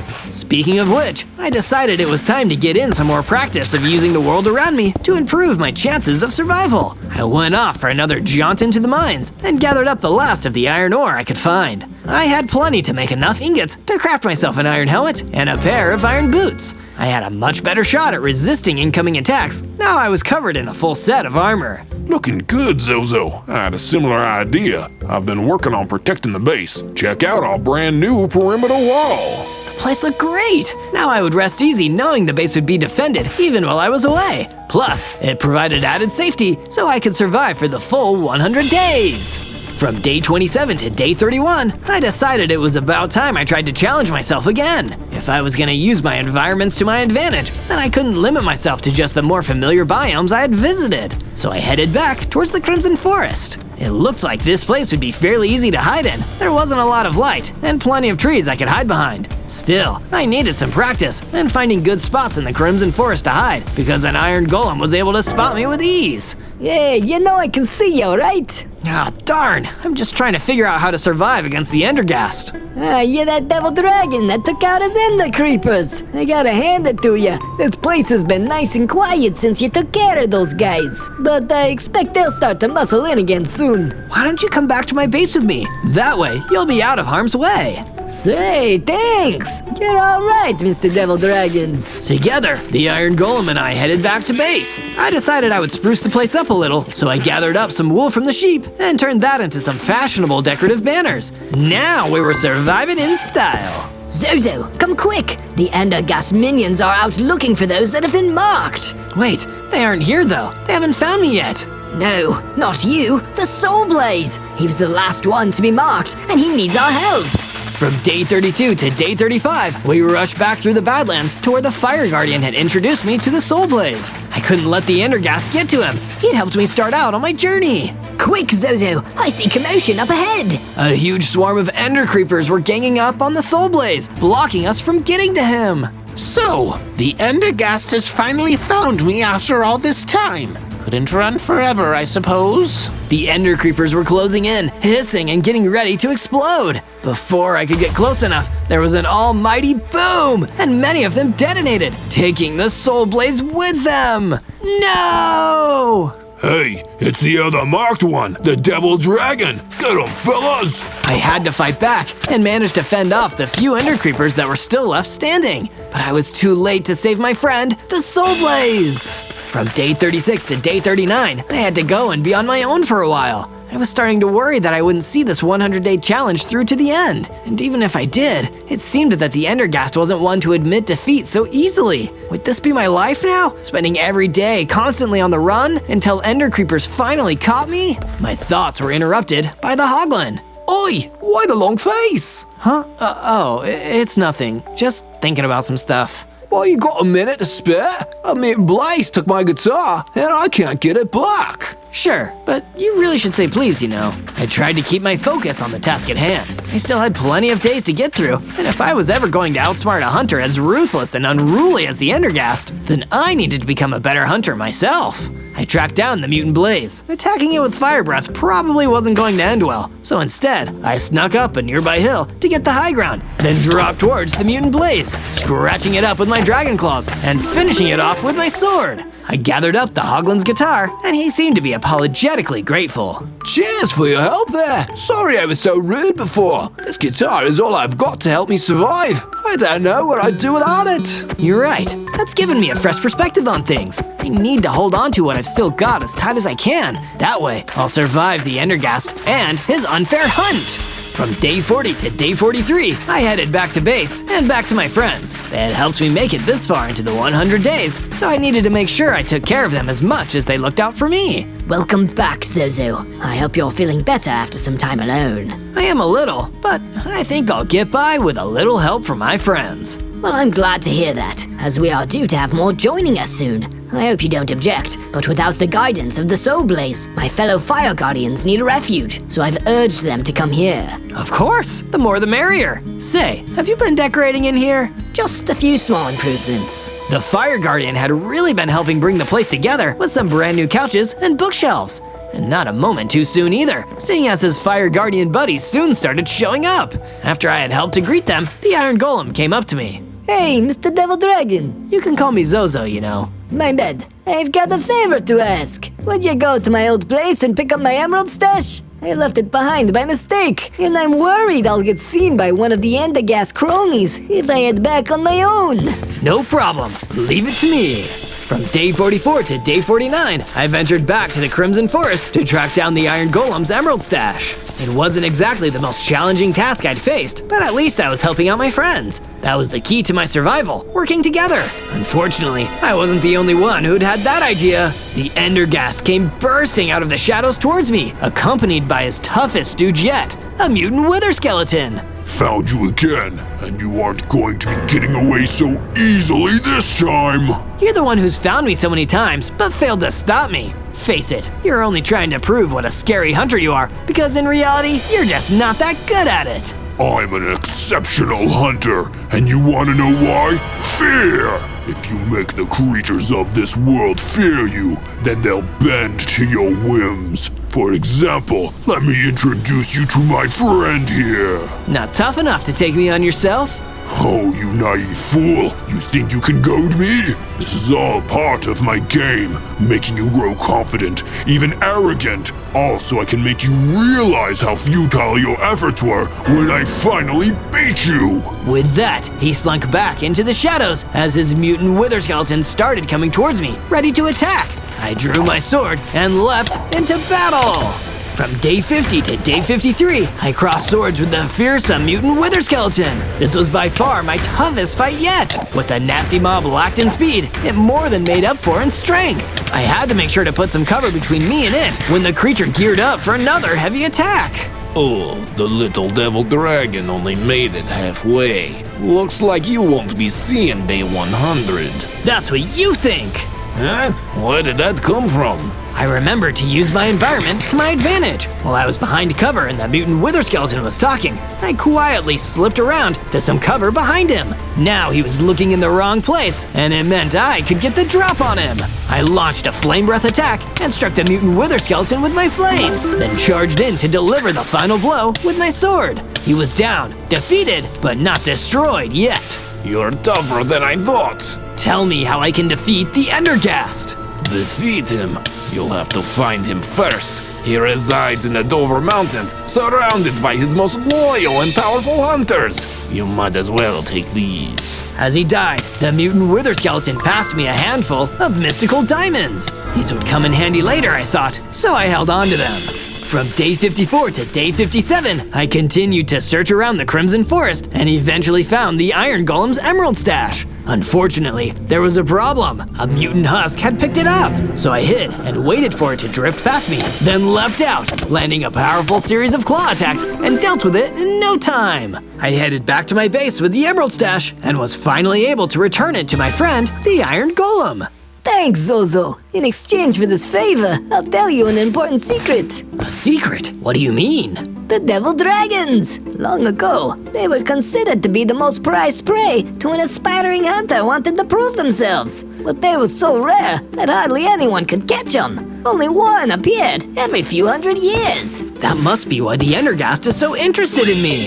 From day 58 to day 62, I worked on making some improvements to the sheep pen, giving those woolly guys a lot more space to roam around freely. But after I had done that, I remembered about those mystical diamonds I had taken from the mutant wither skeleton. I didn't have enough to craft weapons with, but I bet that if I could find some additional diamonds, I could make something pretty special with these. So that's what I did. I ventured down into the mines, and sure enough, there, embedded in the stony walls, were some shiny, untouched diamonds. I knocked them free with my pickaxe and took them back to my base. There, I combined them with the mystical diamonds to create a brand new diamond sword and pickaxe to match. They were both imbued with the magic of the mystical diamonds. It was then that the Fire Guardian came to tell me about some of the new improvements he had been making to the base while I'd been busy. Take a look over here.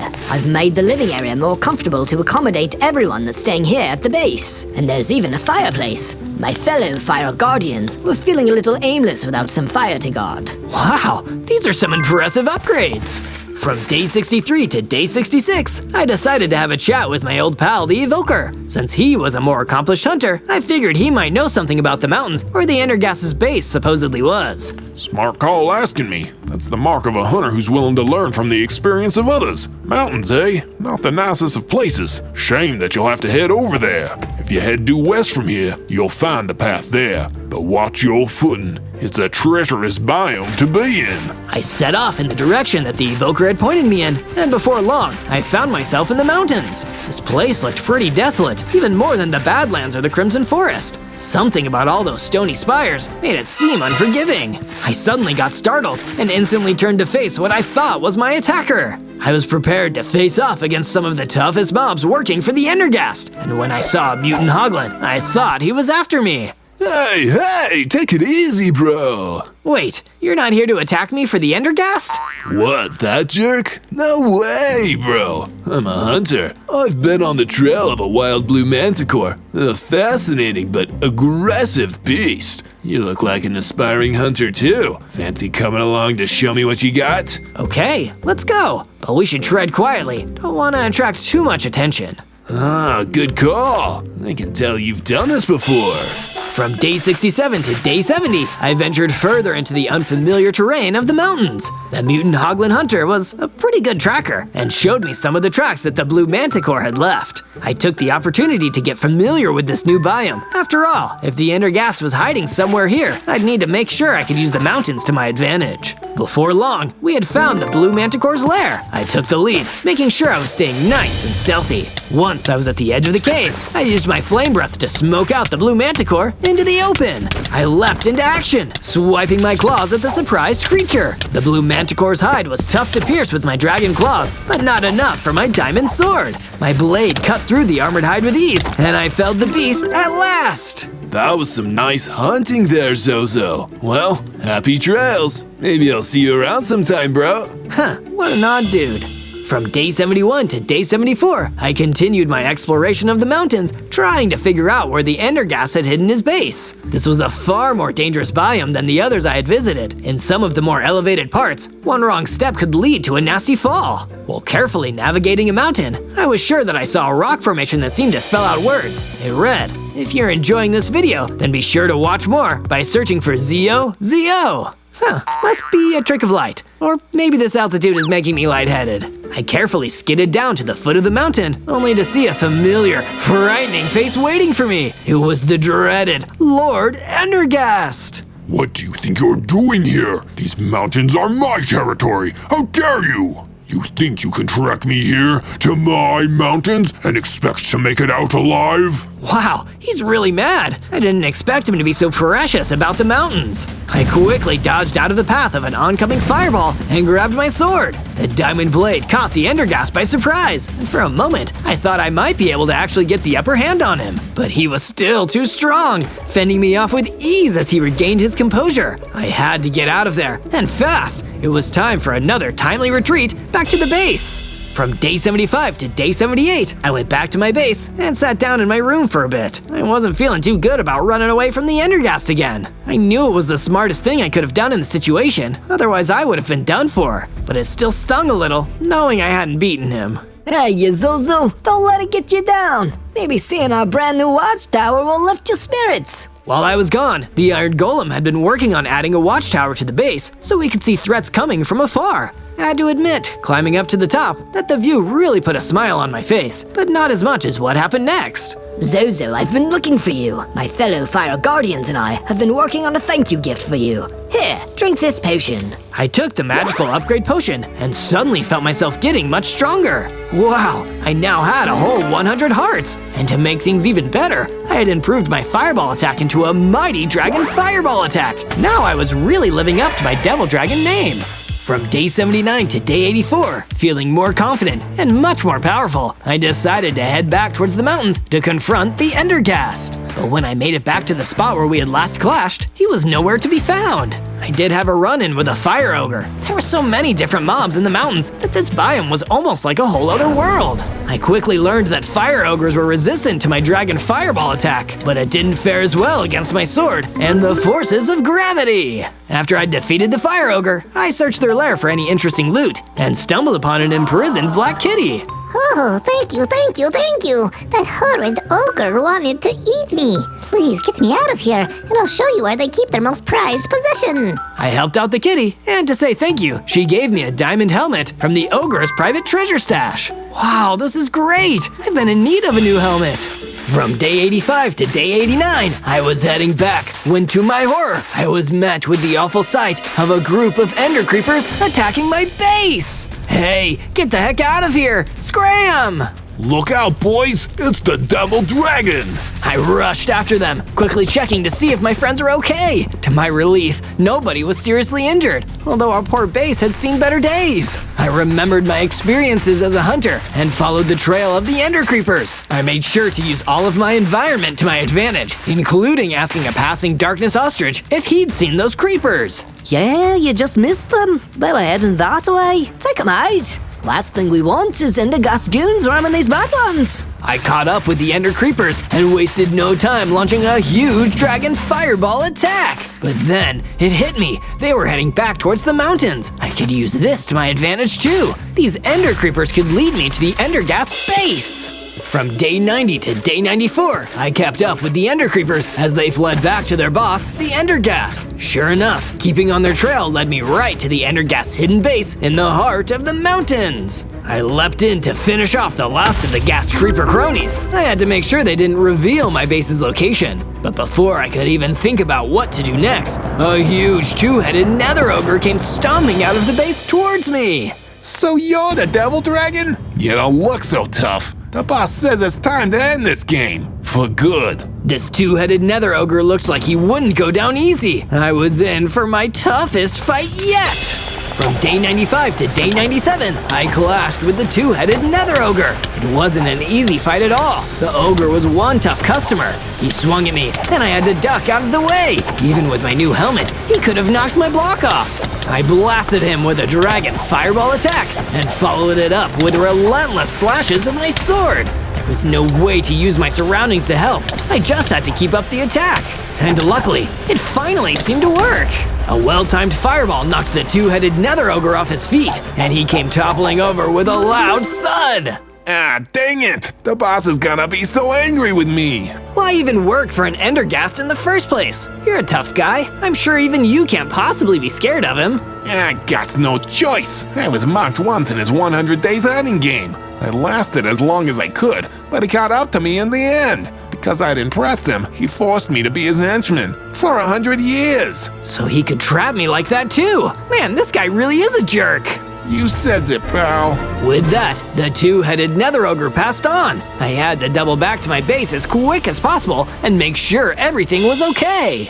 On day 98, I made the journey back to my base and assessed some of the damage the ender creepers had left in their attack. Fortunately, it wasn't too bad, all things considered. Most of the damage was taken by the perimeter wall, and that's what it was there for. Look guys, I need to stop the Endergast once and for all. If I don't act now, then there's a chance he won't ever let me go. You've all helped me get this far, so thank you very much. First, the Fire Guardian came to say goodbye. The Fire Guardians have your back, Zozo. We will defend all you've built here while you go forth. The Soul Blaze would be proud of you. Then, the Iron Golem. Well, Mr. Devil Dragon, you gave me a place to stay out of harm's way, and I'm grateful for that. That's way nicer than the Endergast or his cronies have ever been to me. So I say, go kick their butts. And finally, the Evoker. You've become a mighty fine hunter, Zozo. You've listened to all my advice, and there's nothing more I can teach you. Just follow your instincts, and you'll prevail. With that, I headed off to finally end my 100 days for good! On day 99, I retraced my steps and found myself back where I wanted to be, right outside the Endergast base. He must have realized I took down his two-headed nether ogre because the place was swarming with ender creepers. Just as I was trying to get the drop on them, a familiar face snuck up on me. It was the mutant Hoglin. Don't overwork yourself, bro. I'll handle these clowns. Slip inside while they're distracted. Thanks, mutant Hoglin. Now I could sneak into the base undetected. This was it! On day 100, I reached the top of the enemy's base and came face to face once again with the Endergast. He had been expecting me, but he wasn't too pleased that I'd made it this far. You again? You really don't give up. Well, since you survived up to day 100, maybe I could find use for you. After all, you did just take down my last top henchman. No chance. I'm here to put an end to this game once and for all. Let's see about that, shall we? There's only one way this game ends. My way! And before any more words could be exchanged, the battle began. I had to use all my strength and experience to take on the Endergast. I thought quick on my feet of a way to destroy him. I tried a few times, hitting the Endergast in the head with my fireballs and dealing some damage, but it had also angered him a lot. He let out a spew of fireballs, and I had to quickly get the heck out of the way. He flew down to get closer to me, and that made him vulnerable. Moving quickly, I used my claw attacks, then showed up with my mystical diamond sword. Then, as he fired his last fireball at me, I deflected it and sent it back his way, finishing him off for good measure. It worked! I had finished it! The Endergast was defeated, and his ruthless hunt was over. I had survived the whole 100 days. On day 1, I spawned into the Aspen Forest as a SPEAKERMAN. 10 hearts? Uh-oh, I better play this safe, or I'm gonna be in real trouble. But I didn't have time to form a strategy. Suddenly, the trees started setting fire around me. Some even exploded! What's happening here? Out of the fire stomped my worst nightmare, the many-legged, fully operational G-Man Spider Toilet, the leader of the Skibidi Toilet Army! Oh no, you're the last thing I wanted to see! I'm the last thing you'll ever see, SPEAKERMAN. The Skibidi army will conquer this world, just like it conquered all the others. Not if my speakers have anything to say about it! Speak to this! He blasted me with his laser eyes, knocking me off my rhythm. He was far too strong to fight. All I could do was turn around and run. I ran through the woods, hoping to avoid the laser blasts. When the G-Man was gone from view, I took a moment to relax, but I wasn't out of the woods yet. Literally and figuratively. A swarm of normal Skibidi toilet came out of the trees, all fixed with malicious intent on me. I was outnumbered and out of luck until Sonic Boom! A blast of sound fired out of me, pushing back the advancing toilet squadron. That gave me just enough time to turn and get the heck out of Dodge. The Skibidis are here already. I need to warn the Alliance before they take this world too. On day 2, I went into survival mode deep in the Aspen Forest. My commander must have sent me here to investigate the Skibidi threat on other worlds, but I won't be able to do anything without the proper tools. I found some peach trees and broke them down for wood, piling logs and logs of it into my inventory along with some sticks. I gathered some peaches, which I ate to refill my hunger bar. Can't be a good soldier if I don't have healthy rations. I built myself a crafting table and a wooden pickaxe. From there, I dug up my first stone blocks and made myself a stone pickaxe and a stone sword. And as if on cue, a gaggle of standard Skibidi toilets came rolling out of the tree line. Skibidi, skibidi, skibidi, skibidi. So sick of hearing that already. With my new stone sword and my sonic booms, I fought them until the entire squad was defeated. Whew, that wasn't easy, but at least I've cleared the area now. Maybe I should make a base here. With the spare wood I'd collected earlier, I started building myself a basic one-room base. It isn't much, but every war effort needs to start somewhere. On day 3, I headed out into the canyons. There, I could find plenty of stone to harvest. A wooden base is fine for a start, but given some of my enemies have laser eyes, I need something a little stronger. I was halfway through mining stone blocks out of the canyon walls when I saw some strange bony creatures flying above. Soul vultures! One flew straight down towards me and started circling me. Yeah, fresh meat. Haven't seen one like you before. Ah, stop biting! I'm from another world, and I'm here to save you all from a terrible threat. Shush now, Speaker Boy. Food doesn't talk. The soul vultures descended on me, and there were too many of them to fight off, even with my sonic booms. All I could do was turn and run before they picked me to the bone. I guess not all of the creatures here are unified against our common enemy, but that didn't mean everything here was against me. On my way back through the canyon, I ran into a mandrill sitting alone. She looked upset. Is everything okay, Miss Mandrill? My name's Mandy, and now everything is terrible.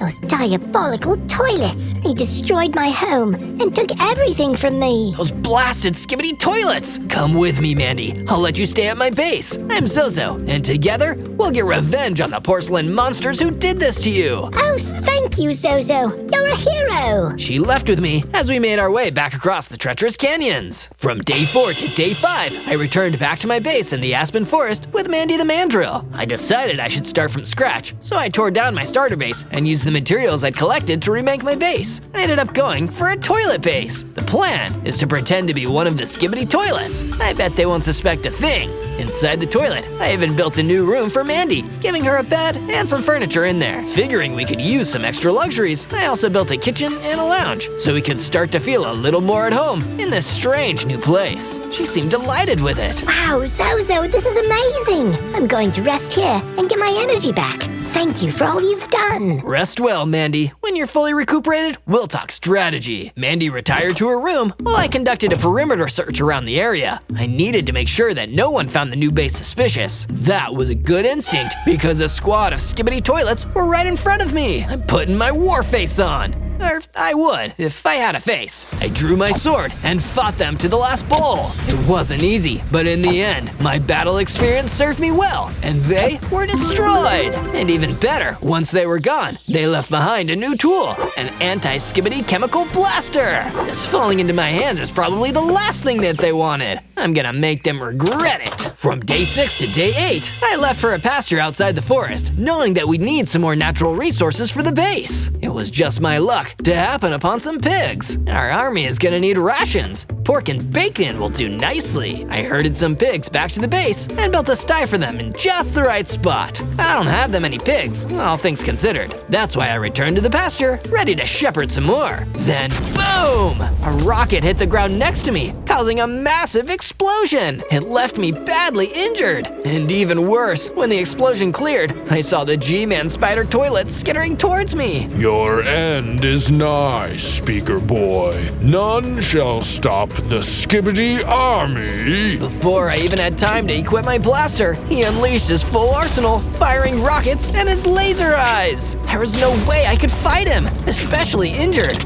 All I could do was run away, dodging as best as I could. G-Man was not a force to be messed with. Thankfully, in the end, I still got out of there, injured, humiliated, but alive. From day 9 to day 10, I was back at the base, still recovering from G-Man's devastating surprise attack. He was still a lot stronger than I'd possibly accounted for, but at least I wasn't alone. Mandy the Mandrill approached me while I was in bed with some encouraging words. You helped me, Zozo, and now I'm gonna help you. The war effort against the Skibidi Toilet Army won't work unless we all pull together. Go look outside. I've made you something that I think will help inspire you. I went outside and saw that Mandy had been constructing the start of a huge, amazing statue. I couldn't tell what it was yet, but I was so excited to see it when it was finished. Can you guess what it's gonna be? If you can, tell me down in the comments, cause I have no idea. But the statue wasn't the only thing Mandy had been working on. It turned out she was a pretty talented architect. That's why she was able to build a storage room perfect for the weapons and armors we'd need for an army. She'd also built a training room where we could train ourselves and the anti-Skibidi soldiers, and a furnace for smelting metals. Well, I better get my hands on some then. From day 11 to day 12, I was working in the training room, trying to hone my warrior skills. Mandy the Mandrill came in to join me soon after. Thank you for taking me in, Zozo. I want to do everything I can to help you in the war effort. That's good to hear, Mandy. We can't let G-Man and his minions take over the world. It'd be catastrophic. Who or what exactly is this G-Man and all his Skibidi Toilet minions anyhow? They're world-conquering monsters, self-replicating, self-motivating. They'll take over everything and leave nothing behind.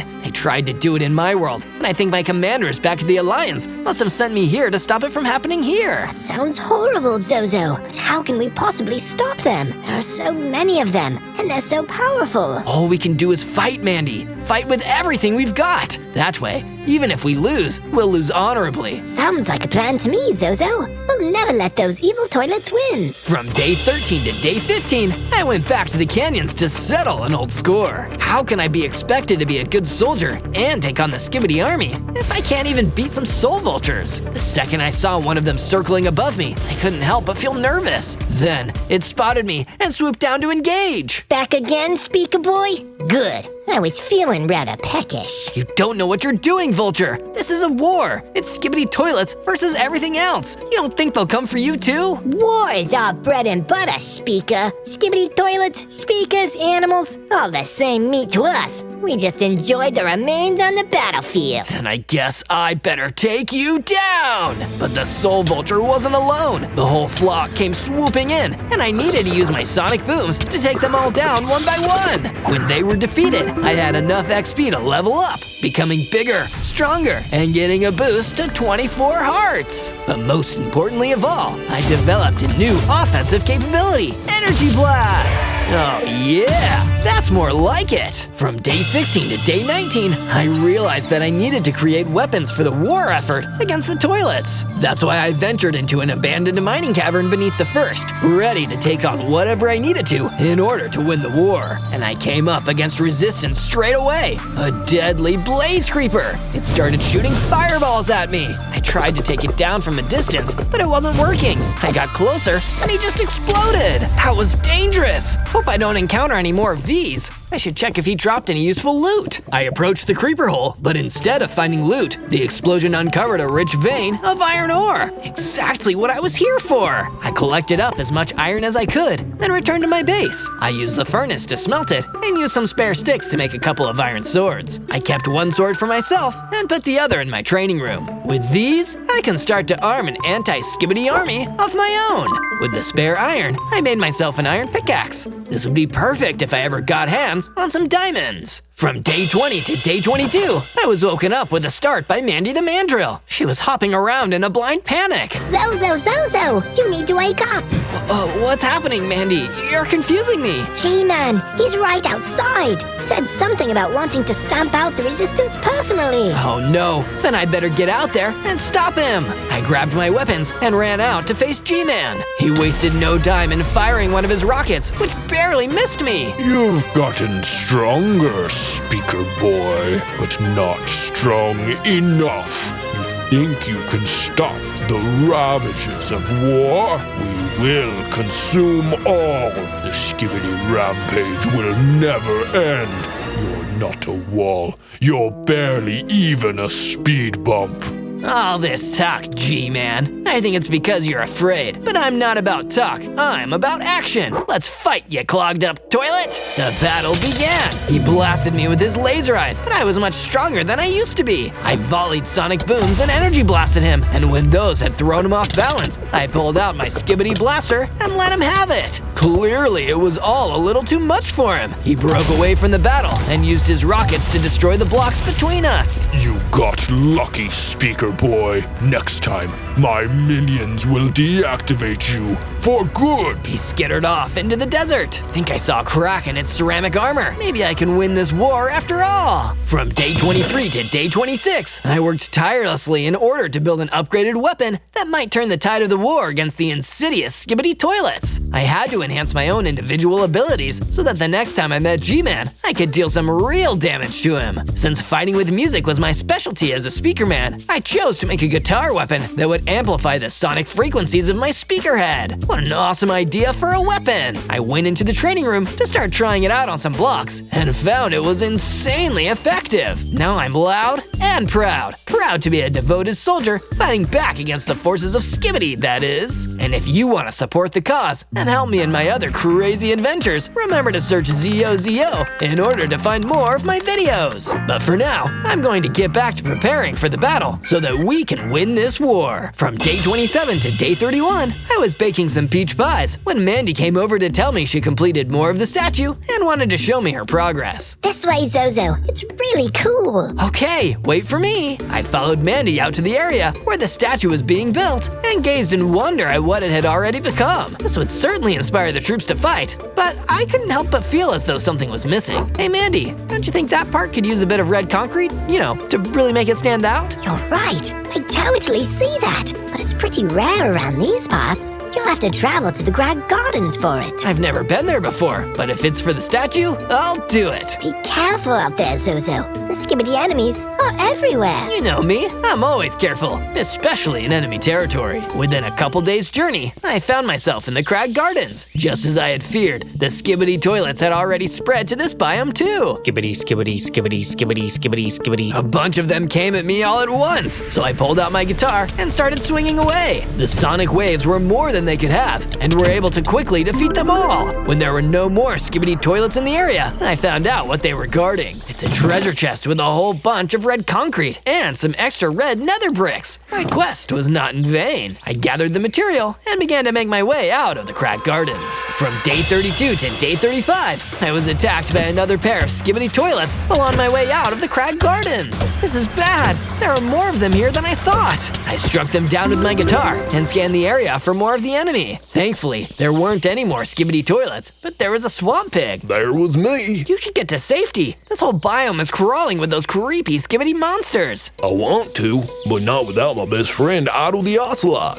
He was taken by a Skibidi spider, and now he's trapped. Those Skibidi fiends! I've been fighting against them for as long as I remember. Maybe you can help me get Otto back. I'll be all over it, like flies on trash. From day 36 to day 39, I followed the swamp pig's directions to the lair of the Skibidi spider that took his friend. It sounded dangerous, so I went along to spare the swamp pig from the troubles of the battlefield. When I got to the enemy base, I went into stealth mode and searched around for an entrance. I could hear the telltale annoying song of the Skibidi toilets from inside the base, and that told me that I was getting close to where the Skibidi spider was. Skibbity bop bop, yes yes, skibbity bop, neep neep. Please stop! Someone get me out of this toilet! I can't deal with any more of this song! I looked and could see that Otto the Ocelot was inside a dungeon cell in the base, forced to listen to the song of the Skibidi spider over and over. That's terrible. I need to do something, but I need to be smart about it. Maybe if I tune my guitar a bit, I'll be able to take them by surprise with a new sound.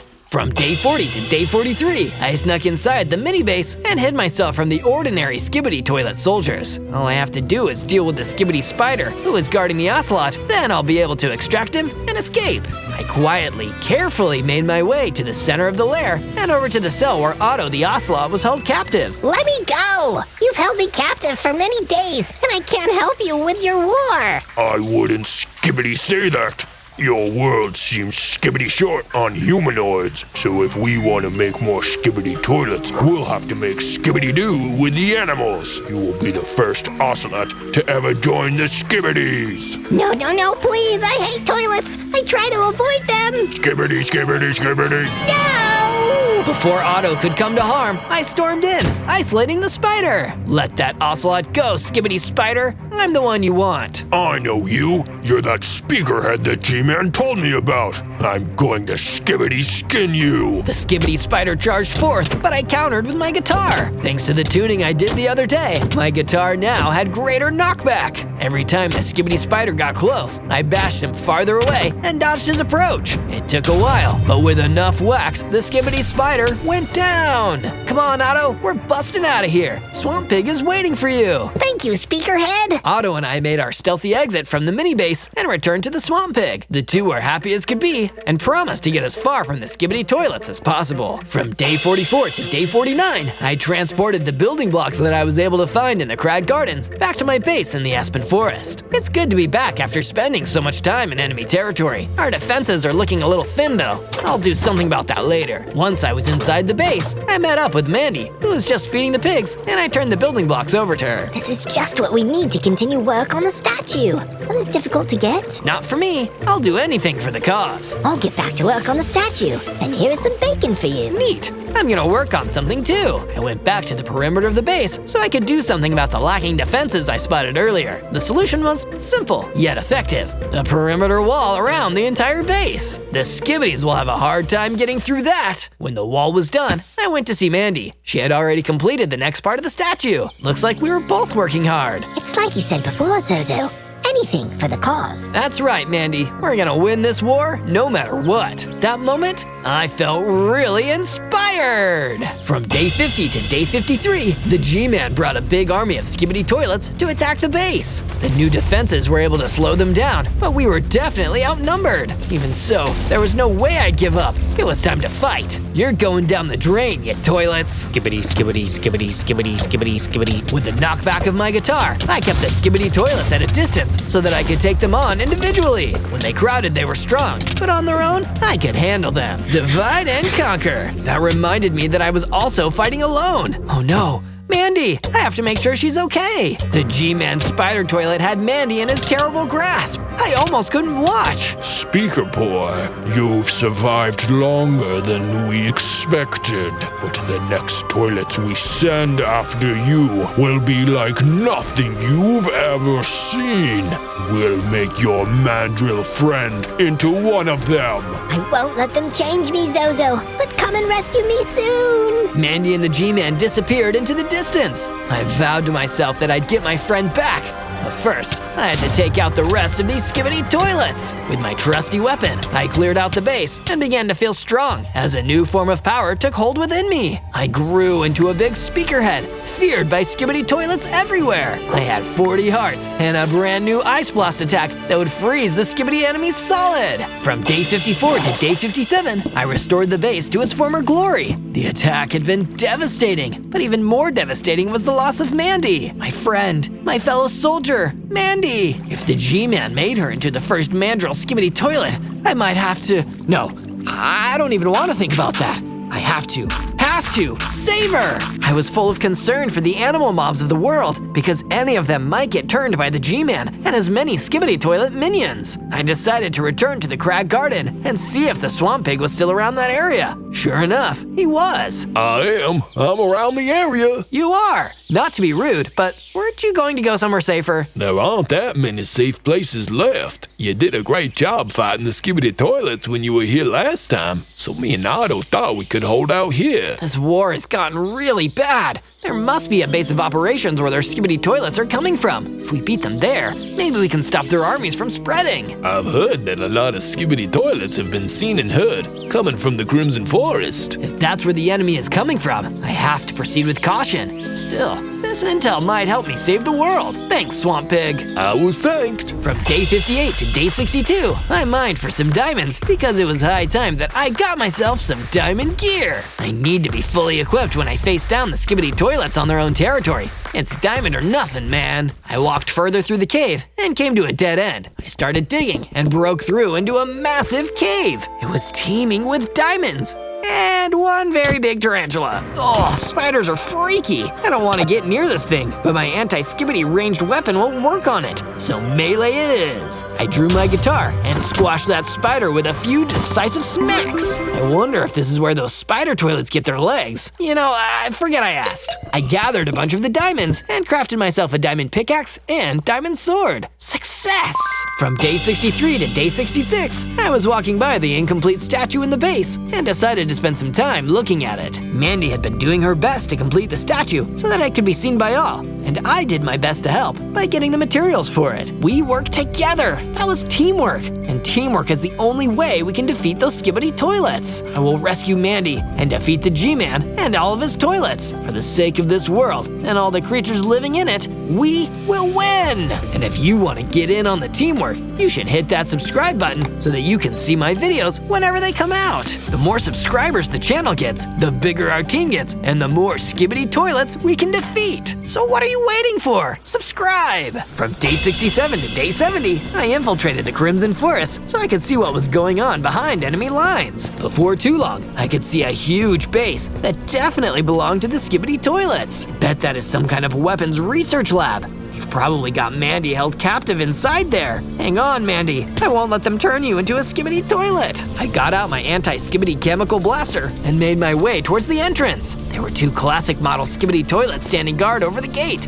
Both noticed me and began to run over. Skibidi, skibidi, skibidi, skibidi, skibidi, skibidi, skibidi, dot, dot, no, no! I blasted the Skibidi toilets with the chemicals, which flushed them away for good. This alerted some other toilets, but by then, I was already inside the enemy base. Bring it! I'll flush every one of you! From day 71 to day 74, my devotion to the cause brought me deeper into the enemy's base. I had never been in a place with so many Skibidi toilets, but at this point, I wouldn't let anything stop me. Just one soldier, but if I fight well enough, I can keep taking them on and moving ahead. While I was expecting trouble, I was surprised to see the soul vultures had also come to roost in the Skibidi toilet base. Those guys had never been nice or helpful, so the reunion wasn't a happy one. Let me guess, something about meat, like how you're gonna eat me? Skibidi, skibidi, skibidi. Huh, Skibidi? Did they get you guys or what? Nah, just kidding. We soul vultures never change. We're all about scavenging and hunting, baby. It's living. Well, I don't know if I'm relieved or annoyed.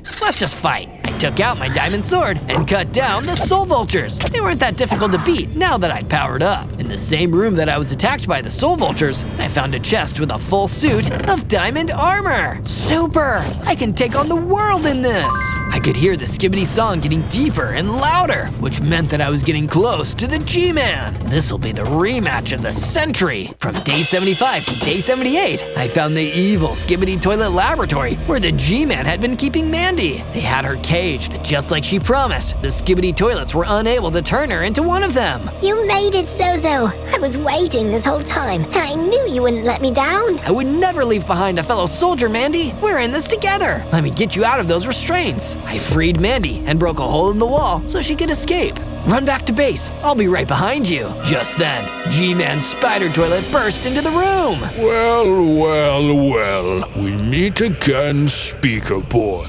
You're not going to get away this time. You think I'm running? No way, G-Man. This is where I take you down and end your reign of Skibidi terror. With those old tricks? I doubt it. G-Man was right about one thing. He had seen my Sonic Blast and Anti-Skibidi Blast before, but I still had something he hadn't seen yet, my Ice Blast. I continued to hit him with the regular stuff to lull him into a false sense of security. Then, with perfect timing, I Ice Blasted him right in his big creepy face. When he was stunned, I closed into melee range and swung my guitar with all my might over and over. I shot several more Ice Blasts because they seemed to be working. Then I knocked G-Man back into a wall. His spider malfunctioned and started smoking. From the looks of it, the attack had beaten him, or so I thought. From day 79 to day 84, the G-Man spider rose from his fallen state and began to chant his Skibidi song while he grew larger. Skibidi, skibidi, skibidi, skibidi, skibidi, skibidi. G-Man became a truly powerful monster, the strongest Skibidi toilet ever.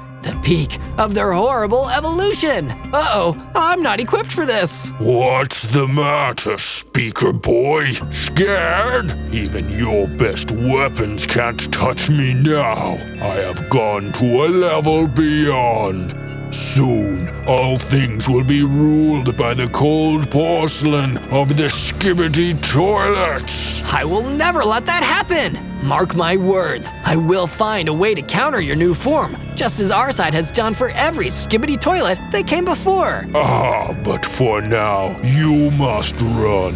You must warn all the world that I am coming. Skibidi, skibidi, skibidi. I made a tactical retreat, as the G-Man predicted I would. This next battle would be a difficult one, but maybe, just maybe, it could win the war. From day 85 to day 89, I had made it back to my base and had begun thinking of a new strategy to take down G-Man's Skibidi Spider Toilet's brand new Super Deluxe Skibidi mode. I was stumped because the previous fight forced me to use every weapon I had at my disposal. As I continued to puzzle, Mandy showed up and decided to help me come up with a new weapon. Any ideas, Mandy? Yes, you've tried sonic, energy, chemical, and ice. But what about fire? Mandy gave me a fire aspect enchantment to put on my diamond sword. Now I could burn up Skibidi toilets with fiery sword slashes. But will it be enough? Don't worry about that right now. I want you to see the statue. It's completed, and it looks great. The statue was the Titan Speakerman, an inspiration for all speakerheads everywhere. Looking upon his imposing form reminded me that I could keep fighting and win this war. But how? We're so close, yet G-Man is so powerful. He isn't invincible. You nearly beat him last time as you are right now. If you grow to his size, it'll be an even fight. You're right.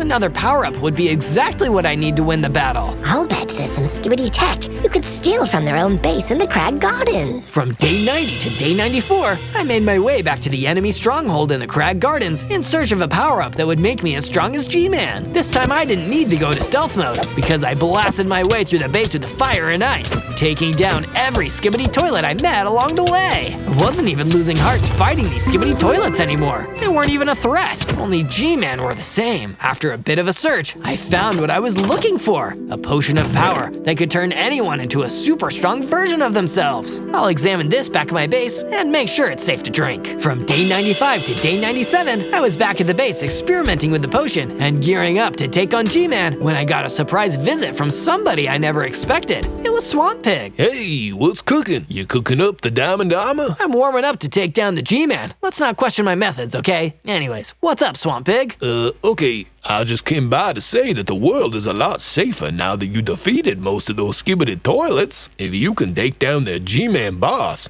then this war will be over at last. I want to help with that, so I'm giving you this. Swamp Pig handed over a full set of netherite armor, the best defense I could have for the final battle. Dang, Swamp Pig, where did you find this? In the swamp, obviously. That explains everything. Anyway, thanks. I equipped the armor and felt cooler already. On day 98, the war was looming, and I was starting to get a little nervous about the fight. Then, I remembered what I was fighting for. A world safe from Skibidi toilets. Think that all of us would like to see that. What else would you like to see? Tell me who you want me to be next in the comments below. Don't forget to go search for more Zozo videos as well. There are so many to watch, and all of them have their own amazing stories and fun.